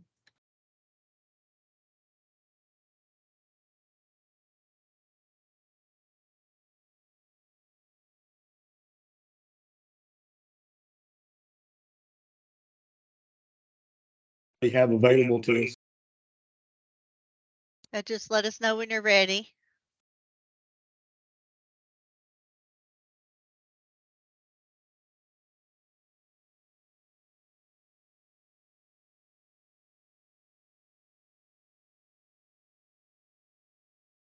You're on mute if you want us to hear you. Okay, go on and share your screen. Okay, so this is Jerry Anderson with Edison, and I'm the IT manager over this project. And so one of our consultants is going to be actually doing the demo, and her name is Zora, and she's going to get us started. Okay, can you hold on just 1 second? I am trying to get this to project. Give me 1 quick second, okay? Sure.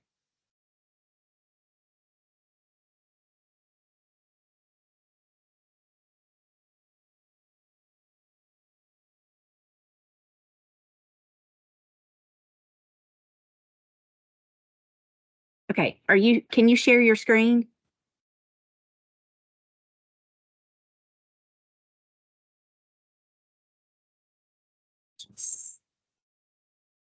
Okay, can you hear me? Yes, I can. Okay, go ahead. We're ready. Good afternoon, everyone. My name is Zora Sheikh, and I'm a Smart Simple consultant. I work with the STS team, and at the moment, we are currently in the process of implementing the enterprise solution for grant seekers seeking government funding through the online platform. So it's a pleasure to be here with you all today. I would like to briefly take you through just a part of the platform which we are currently in the middle of developing for the Office of Criminal Justice, OCJP, as well as other agencies who are in the process of coming into the platform. So what you'll see here today as a preface is just in development, and it is under in work. So there is also a lot of improvements and adjustments being made. But the idea today here is to give you a preliminary look at the experience that your grant-seeking organizations and individuals will be having once they do interact with the online application.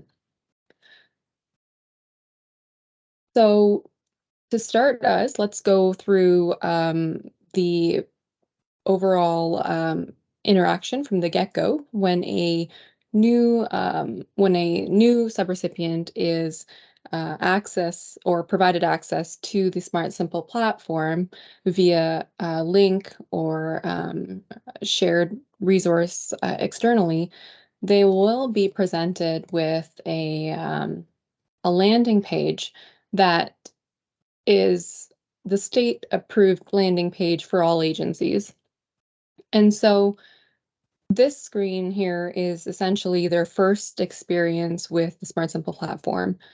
In terms of the possibilities of where we can go from here, grant-seeking organizations and subrecipient individuals will have the option to returning users can log into the system to access their account, where if they're a new user who's never been on the system previously, they will be presented the opportunities and options rather to pick several options to register.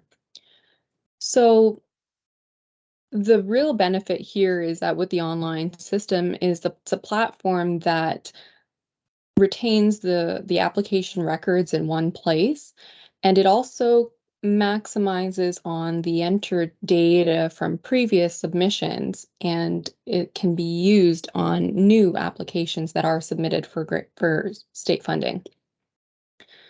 So I'll start by going through the registration process just to present the idea of how this would look from a grant seeking individual. We have the click here button, which will take us into another screen on which several options are presented. So we'll go ahead. We have really here 3 choices to register. We can use our EIN number. Now, this is currently how the organizations are being looked up for non-state agency organizations. I believe this will be something replaced with TN.gov. So at the moment, we're going to go through and demo the previous version, but it should still present just a rough idea as to how this will work. So on clicking the register via IRS with our EIN, this page will present us with a few different ways to search. So the organization can enter their name of organization, in which this case, we can search the IRS database with the partial name or full name. We can also search by EIN number. So in this case, I'll go ahead and enter in an organization's EIN number and search. So if this point we have a list of organizations that are in the system coming back that are returned from the IRS, they would be listed on the screen. I must have picked an IRS or an EIN number for an organization that doesn't exist. But nonetheless, the concept is essentially very simple in returning the results and selecting that organization, and the page will thus populate. The system will actually pull the information onto the screen for the user, making it simple for them to review it before they register and enter their details. And hey, Zora, I'm sorry to interrupt, but we've got about 3 more minutes for the presentation. I'm sorry. No worries. Thank you for letting me know that we have how much time we have. So Yes. let me skip a few steps ahead, and after explaining, the registration process in itself is flexible to offer the grant-seeking subrecipients the opportunity to register different structural types.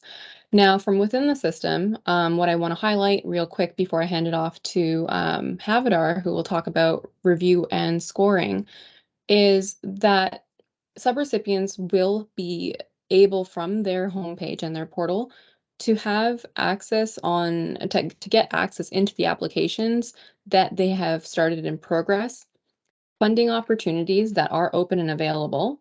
From the enterprise instance, the intention here is to scale this across all state agencies so that there is a one-stop for grant-seeking individuals to access those funding opportunities.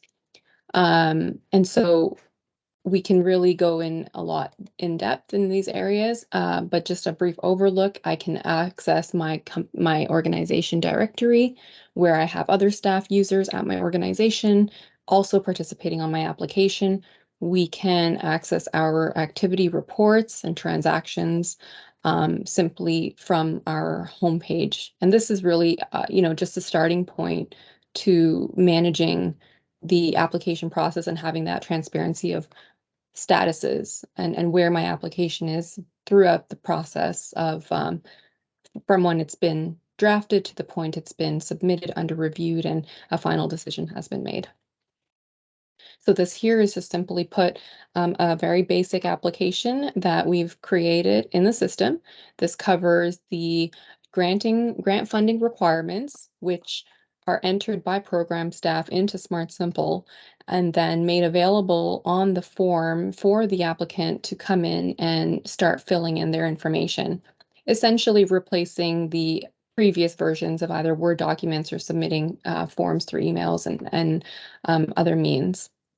We can see here the eligibility requirements for criteria. We can look at, access to is visible for them to see the length of the duration of the granting period. And then we get into each individual program type can be set up with its own set of fields custom to that program's funding requirements. So I hope I've covered a little enough to provide a good overview as to how we're coming along. Yeah, I would, after Havadar has presented, I would open it up for any questions that you may have. Thank you.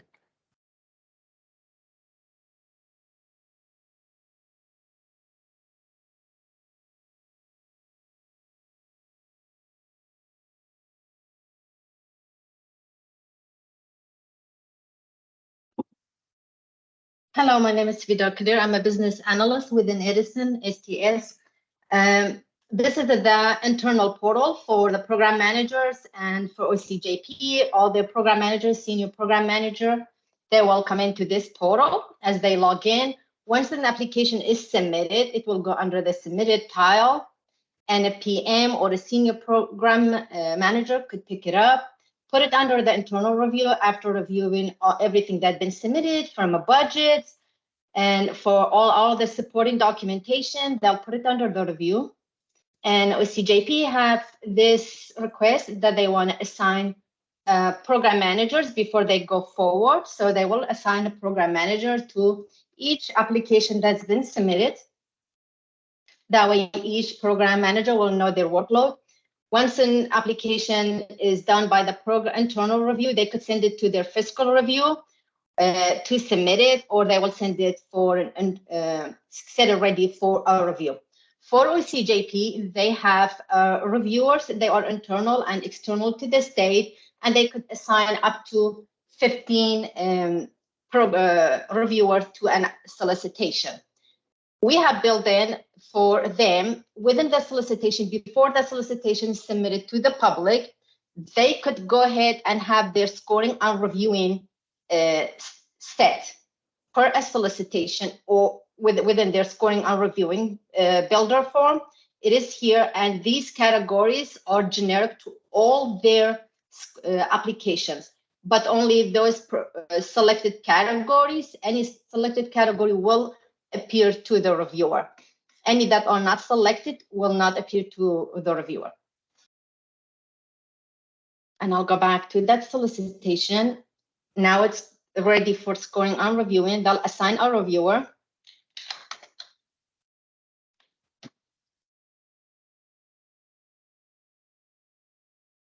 And for the sake of this presentation, I will only do one reviewer. This will let them know if their questions are not ready, they could go ahead and set up their questions.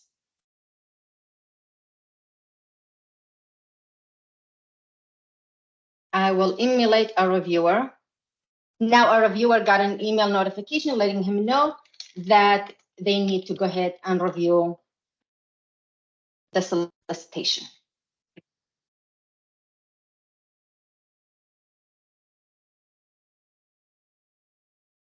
This is the reviewer portal. He has one pending review under his portal.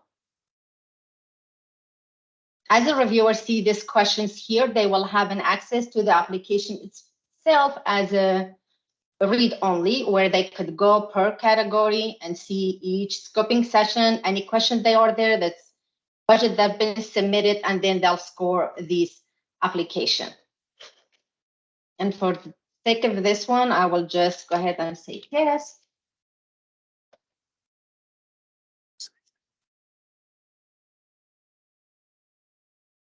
Everything will be calculated for them. All right, I thank you so much. Unfortunately, we were running a little bit behind on time, but we're getting the idea here. I guess hang on the line and see if there are any questions from the council. So what the council knows, this is the what we're proposing is using Smart Simple to upload our grant applications to notify us as individual subgroup members about application being available for us to review, scoring it, and a way to keep track of this process going forward, everything online. This is Smart Simple is already contracted with the state, is my understanding. There are other parts of state agencies that are actually already using it, and some that are looking at using it. We kind of become ideal because we feel like we're going to get a lot of applications. So that's the reason we want them. Sorry, it couldn't be more, but I mean, anytime we get into this, I'm going to be honest. When they start giving me 4 ways to do one thing, my eyes glaze over and I'm done. I mean, because I can't keep up with all of them, but we wanted to get the general idea of what we're talking about and see if we had enough to go on to move forward with this. I'm going to start out with a couple of questions for you right off the bat. One is, what kind of support services are available to people that are struggling with part of this in their grant application, and then can they get a hold of a real person rather than a phone tree?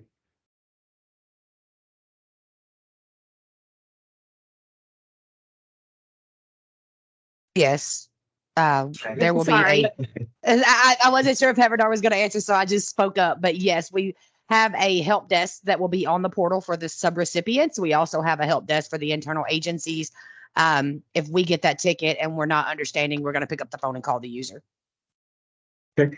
And with that said, thank you, because I get really frustrated with that, or they give me a list of phone tree options and the last one I hit hangs up on me. So I appreciate that. The other thing is that one of the timeline we're getting ready to propose to our council here shortly will be for this to go live on July 5th. Can that happen? From our understanding with the vendor, the vendor's going to be leading this one. And yes, by July 5th, they should be able to have this portion done. Since you're not going, it's only going through the approved portion. Here's my fear, is us getting to June and saying, well, it's going to be August, because for us, that's not a month, it's a quarter. And I want to make sure that if we can hammer out this timeline here in the next little bit, that we can count on that July 5th date. We plan to have that answer by the end of this week. We're meeting tomorrow with the vendor to get more to get that schedule kind of laid out. Due to how much detail was provided on the front end, thanks, Mary, for all of that. I think this is going to go a lot faster than our normal 2 to 3 month implementations. I think this one's going to go pretty quickly. Okay. All right. Thank you. All right. Is there any questions from anybody on the council? Tommy? I would just simply ask on our application we just approved earlier, if some of the terms that are used, such as the tax identification number and the EIN number, we'll make sure that they're going to be either one would apply. Yeah, could y'all hear that question? I heard the tax identification number and the EIN number, and if they would apply. We want to make sure that, when somebody's getting on there, will their tax ID number suffice for the EIN, right? I mean, I know that she was trying to do a thorough job and telling us all the ways we could enter it, but so a tax identification number would suffice there? Yes. Okay. Thank you. Dr. Fournette? Yeah, you see the cost range? Is that per? That was for another proposal that we received. This is nominal. So it goes through Edison. Sorry. It goes through Edison, and there is a small fee for each transaction. And STS, do you have that fee? That cost model is still being developed because of more agencies coming on. So we're not billing at this moment, but the billing should start in the next year. We're just trying to figure out what that number looks like. It's not going to be, for the number of applications you guys are doing, it's going to be a nominal charge, I would feel. Hey, I've got 2 definitions of nominal. One is mine and the others is my daughter's. And so, I mean, ballparking there, are we talking thousands, hundreds, millions? I mean, I could see it being in the low thousands. Low thousands. Yeah. Per application? No. For the we're thinking how many applications here? We have no idea. Let's say we get 100 applications. So you could possibly be looking at $3,000, give or take, for 300 applications. Or 100 applications. Okay. Sorry, I said that backwards. Sorry. Gotcha. But this is going to be, this rate is going to be something that Smart Safe or Smart Simple has already established with the state for the other agencies that are going to use it, correct? Correct. And as more agencies come on, that cost goes down as well. Okay. All right. Thank you. Sorry, Mhm. Dr. Fournette. That's You're thinking $30 for application? Give or take, and that's where we're at right now. But That's we're my we're definition, not my dollars.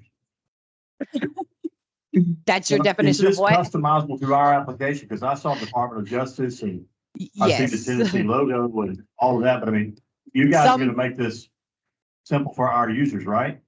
Yes, some pieces are not customizable by agency, such as the registration process, because that's an across the board enterprise look, but not all of your applications, all of your forms and your workflow will be custom to your agency. And we realize we put you under the gun, so Okay. I apologize for that. I know that you all wanted to cover all that, but you know, in the interest of the time that we had, I want to make sure that we get our questions answered. So the short of this, Timothy, is that the state already uses this for other things, and Matt just told me that maybe even the Department of Mental Health Subsidy looking at it, using it going forward, based on our experience, which makes me feel a little bit like a guinea pig, but that's okay. I've been worse than that before. So it looks like the cost seems reasonable compared to other things that we've seen. It is online. It is a way to have everything standardized. It's customizable to us. We'll be able to get email notifications of whenever it comes into our inbox, that we review it and score it, and then be compiled for our entire subcommittee and eventual council to look at. I have a question, And we don't Steve. have to contract with anybody outside of the state and worry about data sharing and any of that other stuff. So I guess that's the gist of it. And I would really like to come out of here with a decision on this if we feel like we have enough, or if we don't, then I don't want to rush things either. My big thing is I want them ready to go July 5. I think, Steve, I have a couple of We'll talk about questions and that. comments. Can you hear me? Sure, go ahead. We can. All Go right. ahead, Stephanie. So the first is I have some concerns about what I saw in terms of complexity of the application. I know that we didn't get a fair chance to really review the full process. So I would suggest that the Smart Simple folks create a online demo that could be emailed to council members so we could view it, a 5 to 10 minute demo of how to walk through the application using a product such as Loom or something where they can screen record, I think would be very valuable. I personally am not comfortable with voting on this application at this meeting without having an understanding of how well it is going to serve the people who are applying, and also without a confirmation that it will be ready to go before July 5th. I don't want it to go up July 5th and then crash. I'd much rather have it be available by, like, say, June 15th for testing. I don't think that waiting for a July 5th go live is reasonable for the people who are taking the time to prepare the applications and then potentially having it not work. Not anything against or folks at Smart Simple, just understanding how IT works in general. I would much rather have the deadline be sooner so we can have a 2-week test soft run period before we actually open it to the public, and also have them send us a demo to the council members so we can review it and vote via email or something within the next week, would be my personal preference. Can I ask a question on that? Thank you, Doc. Thank you, Dr. Vanderpool. Yes, go ahead and ask the question. We have a demo that's recorded. We might want to do it a little differently for you guys. Is there certain software you guys need to be able to do what you were asking there, or can we record it in a team setting and send it to you guys as a recording and y'all be able to do that? That's perfectly fine. A recording in Okay. Teams, just something that's not going to be extensive. I mean, council members are volunteering their time, so I'm talking about no more than 10 to 15 minutes total for the entire demo, so we can see how you walk through the filling out the application and the scoring process. If it can't be explained in 10 to 15 minutes, it's too complicated. Okay. Thanks, Dr. Vanderpool. So in the interest of that, and not wanting to push that July 5th timetable back, if we could get that to our council members, how soon do you think we can have that in our inboxes, or at least to Mary? I can put focus on it to get it to you guys in the next 3 days. Okay, and then from a So by procedural Thursday. standpoint, is there any? Thank you. From a procedural and sunshining standpoint, is there anything that prevents us from looking at this online and then having a motion second and vote on it online and coming forward? Is there anything that prevents that? think, Dr. Wood, you could potentially have an emergency meeting held pursuant to the Open Meetings Act, which can be held electronically if you can't have a majority of the members present.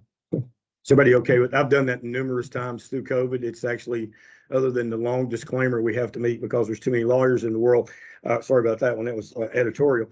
There is a long introduction, but it works really well and it's efficient. And I think that's a good idea. And, you know, I want to be done on time, but I also don't want to rush an important decision. So I think if we had a demo to us by the end of the week, and by the end of next week, we could actually have, you know, a 15-minute meeting to discuss it and approve it. I think would be a you know, a pretty good way to go forward, unless anybody has any objections. I'm a little uncomfortable.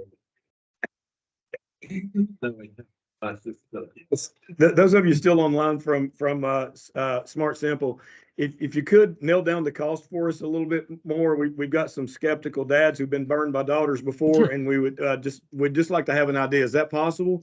And sons, I don't want to be sexist. I will send it by Thursday as well. At least get him to commit to a highest dollar amount. Right. General Flynn has a relaxed look on his face, and so I'm comfortable with that as well. So is there anything yes, sir. I hold you in. Yes. The only book on this earth besides the Bible that's most misquoted by people who misunderstand it, good people they don't respect, to try to get them to know what they want them to do. Other than the Bible, it's Robert's Rules of Order. We do have a mechanism for laying a motion on the table. Okay. And we can pick it up for an emergency meeting later. So we can lay this on the table and our meeting continues. So we can do that. But we need to look at the sunshine. Get a 10-day notice publicly of any that you have, even if it's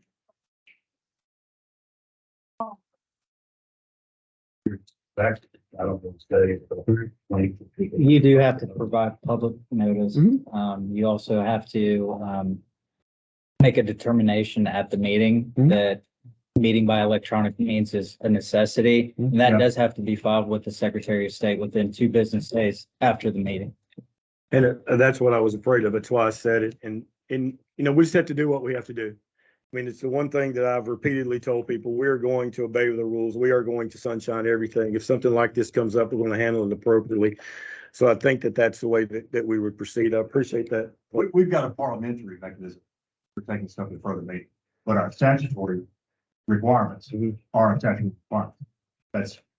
It's a federalized system. It's working loop. They both work together. We don't have to vote on this today. I don't think we should vote on this today. Right. I think we need to have another meeting, but what we need to do to announce that meeting is under the Sunshine Act. Right.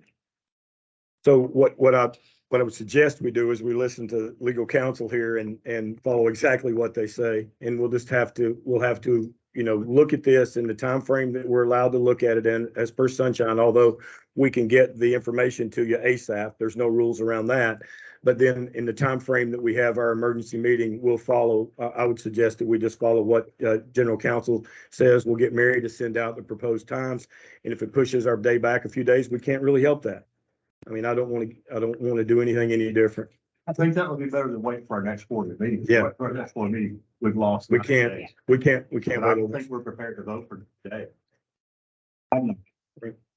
And so, you know, and we'll have to make electronic means for the public to be part of that meeting as well. We will. And when we do that, when we get that set up, that's all part of it.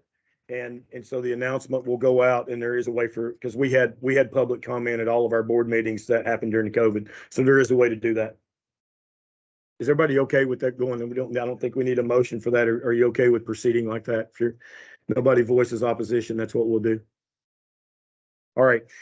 Let's see, where are we? Platform. I want to look at our timeline and then we can, I think the rest of it's actually pretty quick. So is it proposed timeline, Alice? Yeah. So, yeah, and I'll go yes. through that. Yeah. The timelines that we're looking at, and Mary and I meet very frequently, and I talk to her more than I talk to anybody in my family. is that we're looking at to have the application will be available after today. I mean, it's online. It's been in our meeting, so that's the paper application is actually available.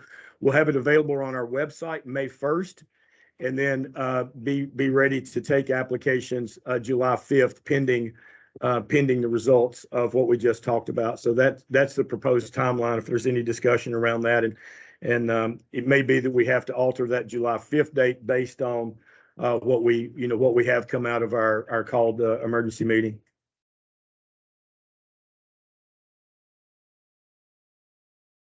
Anybody have any thoughts around that? And I'm assuming that we'll need a motion for that timeline. So we have a motion to accept the timeline as submitted by Judge Sexton. Have a second? Second by Tommy. Any discussion? All in favor? Opposed? Abstentions? All right, the motion carries, and we'll get that calendar up. Looking at discussion and decision point, we've received several inquiries from counties about whether or not certain item or activity is allowed to be funded, and the item or activity is not clearly detailed on the remediation list. So basically, these are entities asking us, what if it's not on the remediation list? So we wanted the council to either say it needs to be on the remediation list, or we have a process that you can appeal to us to see if we'll fund it. And I have thoughts around that, but I'll hold them to myself to see what you guys have to say. So I have a comment on that. The remediation list is quite extensive, and we've also, Karen did an excellent job breaking down the remediation list into the 7 strategies that we have highlighted on the application. I think if an entity makes a case for it to fit under one of those 7 strategies, and the council agrees that it fits under one of those 7 strategies, and then figures out which one, or the organization maybe highlights which one is closest to in the remediation list, I think we should consider it. But I don't want us to we cannot completely throw out the remediation list. We voted on it as being what we were going to abide by. But if it does not fit clearly under one of those 7 categories, we have a bigger problem in that it may not suit the needs of what this council is designed to fund. Thanks, Dr. Vanderpool. Anybody else? So my thoughts around this were a couple. First of all, these were statutorily agreed to whenever the case was settled, so we don't have a ton of wiggle room. And in the instances that I've been asked about something on the remediation list, once I went back with the person asking the question to the remediation list, it was actually on there. So I would, as the chair, I would tell you that I wouldn't be in favor of us looking at opening this up. I think it's too big, and I think the remediation list is pretty complete. And matter of fact, one of the people who put a lot of this stuff in here is actually in our audience today. I'm not going to point him out, but it was a very well done job in my opinion. So to me, I would be in favor of us having the remediation list as it stands. If we have somebody who would like to appeal to us that the fact that they think it's covered and it's not explicitly covered, if we wanted to come up with a process with that, I would always entertain it. But I'm not one that would be in favor of trashing the remediation list, or not even trashing it, having people submit ideas to us. I think it's outside of our scope. So, any discussion about that? And I don't know that we need a motion because we have already approved the remediation list. Okay. So speak now, or at least hold your peace for the foreseeable future. All right, it gets us down to our next meeting locations. As you all know, we're required to meet quarterly. We're required to rotate between the 3 grand subdivisions in the state of Tennessee. So we're now in Middle Tennessee, which is where we started, July 8th. And so we can go to Middle or West Tennessee. The last time the group wants to go to East Tennessee go to East or West, wants to go to East Tennessee in the fall. So we're in the first quarter right now. We would need a second meeting sometime in the April to June. And then, our third meeting's being sometime in September. So I'm welcome to any suggestions around our meeting times or locations. I was just going off of what we did last year, and East Tennessee is pretty spectacular in the fall. And we wanted Kurt to be at the next meeting for the report out on the needs assessment, and he is out of the country May 29th through June 12th. So if we could meet before May 29th.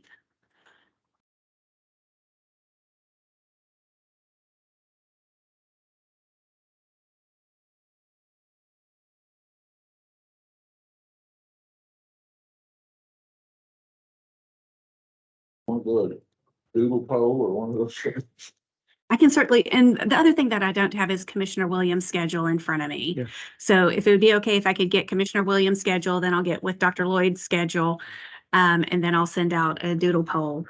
So we'll be in, that doodle poll sounds great, and we don't have to do anything today. Is everybody okay with going to West Tennessee next and then East Tennessee in the fall? Is that okay with everybody? Okay, so we're going back to West We're Tennessee. going back to Okay. West Tennessee Okay. and then we'll save East Tennessee for the fall, or at least late summer. All right, before we get to public comment, I have one, I don't know if it's not a mea culpa, but it's in the interest of making sure everybody's informed. Before we had our meeting today, we had a group reach out to us called SAS, SAS. They provide services as far as data tracking. The specifics of it, don't need to get into. But I looked at it myself, and I had Dr. Vanterpool and Dr. Jackson look at it as well. We are not decision makers, not anything like that. We're just interested in this whole idea, because if you think about what we're tasked with right now, we're tasked with directing the care of people with substance use disorder secondary to opioids in Tennessee for the next 2 to 3 decades. And to do that, we're going to need some tracking mechanisms in order to make sure that our money is having the desired effect. And my guess is there's going to be a lot of entities out there that will come up with different ways to do that. And so we've seen one such entity, not necessarily tracking it, but it is around data collection and appropriating our dollars and tracking those dollars. And so I wanted to make sure that you all knew about that in the interest of making sure that everything is transparent. We won't do that again. But I did want to make sure that everybody knows, that our online viewers know, and that it's recorded in our minutes, that we have met with that organization. I think there's some good ideas coming out of it, but I think that we need that those organizations need to be directed to our grant process unless we decide a separate way to handle data. Do you have any thoughts on that, Clay? I just want to clarify, add to what you're saying. The reason that we had an electronic meeting with this entity was we were considering you guys as chair and the administrative support arm. We're looking at this as potentially doing what this team just presented to us, the application process itself. And so the question was, would they be a one-stop shop with the application process and metric tracking moving forward?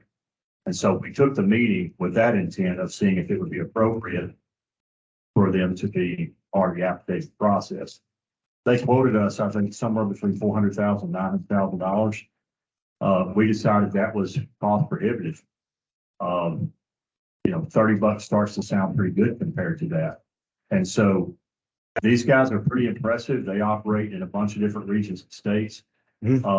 If they do come to us with an application for a grant to track outcomes, then I think it's something we should strongly consider. But after they gave us a price tag, we started looking at other ways of managing our application process. So I commend you, Stephen, for talking about this. We have had these meetings, but we have not had them as any type of advocacy for this organization. None of us have any financial or straight line or dotted line ties to this organization. We were looking at vendors in the marketplace that can provide application services and tracking services. That was the purview of the meetings. Those we had, but we want to make sure we're absolutely clear that these meetings occurred, because sunshine is sunshine. Here's what I said. Sure. Anybody have any questions or comments around that? All right. Thanks, Clay. Thanks, Stephanie, as well. We have public comment. We have a section of our meeting that is, and I know for sure we have one public comment, and I know she's nervous, but I think it's Becky. Is that right? Miss Becky Cook.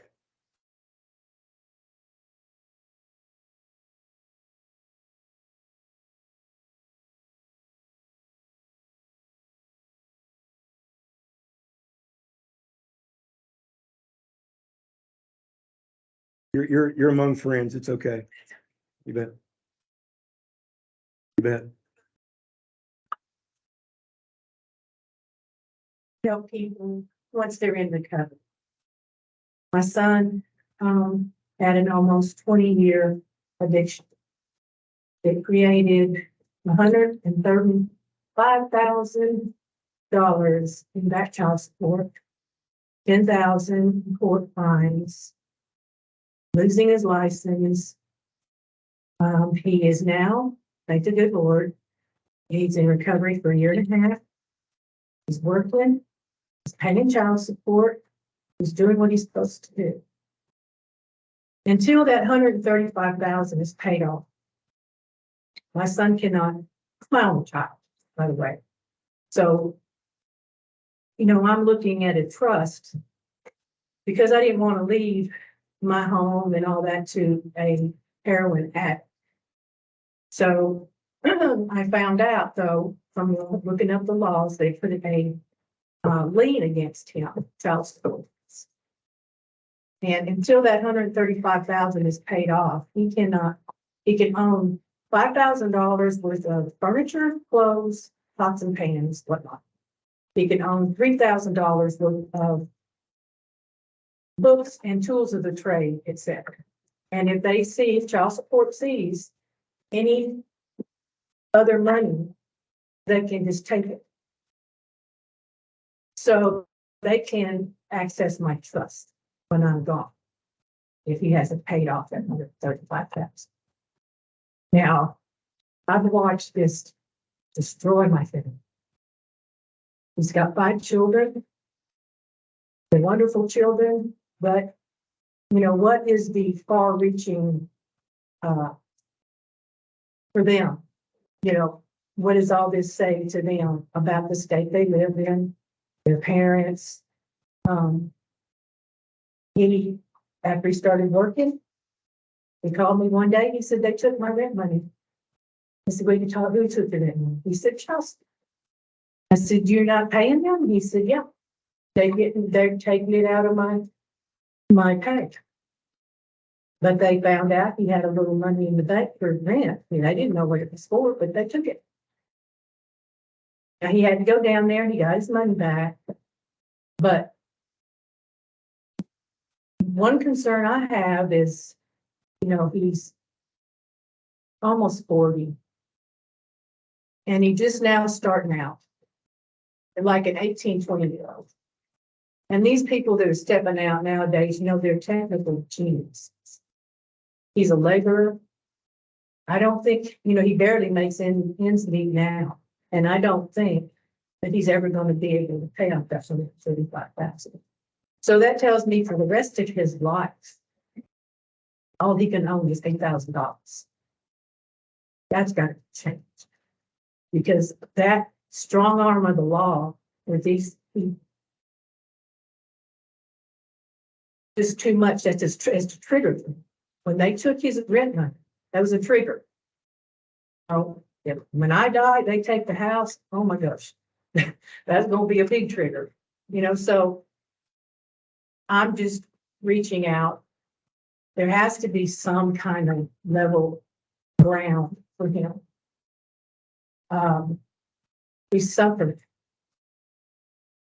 His children have suffered. So I know a lot of this is like through the judicial part, but maybe I can help fix that. Thank you, Ms. Cook. Thank you for coming in and sharing with us. We appreciate it. Does anyone else have public comment? Kevin? Oh, I'm sorry, Kyle. Jeez. You look like Kevin. No, I'm sorry. Kyle. Can't even admit. Kevin. Sorry, Kyle. I can't believe I messed that up. I'm so sorry. My name is Kyle Duvall, Deputy Executive Director of Development Ministries, but today I wear another hat, the Tennessee Alliance for Recovery Residents. And it's a limited amount of time. I want to introduce a few things that Mary, I'll probably send to you as a request to send to the council. I want to give you some dates. Timeline.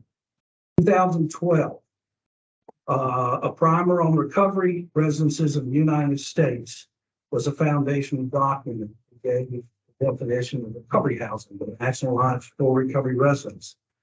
2019, SAMHSA published Recovery Housing Best Practices and Suggested Guidelines. 2023, Excellence in Recovery Housing Act, which basically promotes only high quality recovery residences. ASAM, it's gone to print, and I've talked with 3 of the writers. There will be a chapter devoted specifically to recovery housing.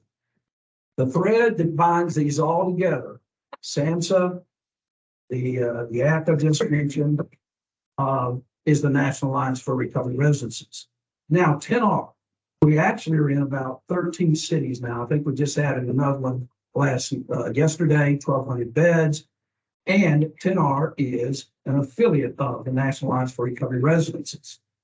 The reason I'm stating this, I know some of you had the NAR Standards 3.0. SAMHSA has adopted in those standards what's called levels of support, which we don't have time to get into. Other than to say level 1 is basically peer support. That's an Oxford House type of model. But levels 2, 3, 4, not one level is better than the other.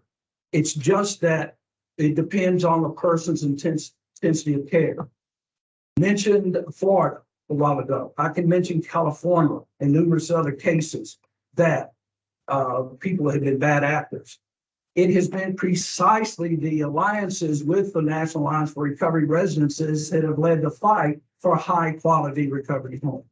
To be clear, there's a need for all types of homes. There are people who are on the streets who have addictions that do not want recovery homes. However, there needs to be a national standard, and there is. Certification for recovery housing is one thing. But when we talk about treatment, that's licensing. So to put this in a nutshell, without getting into lengthy definitions, recovery residences are family-like residents where people are recovering sometimes during treatment and most often after treatment.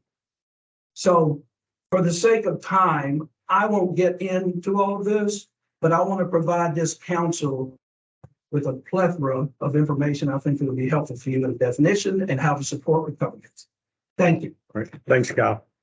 Oh, Building Recovery State Policy Guide for Supporting Recovery Housing, 44 pages long, put together between NAR, the National Alliance for Recovery Residences, and the National Council on Mental Wellbeing.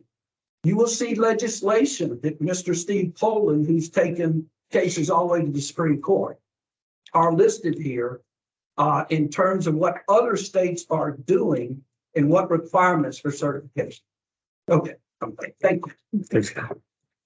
All right. Anyone else? All right, so be on the lookout for a doodle poll. Yes. And an announcement about our emergency meeting that will comply with all sunshine laws. So unless anybody has an objection, my favorite part of the meeting, adjournment.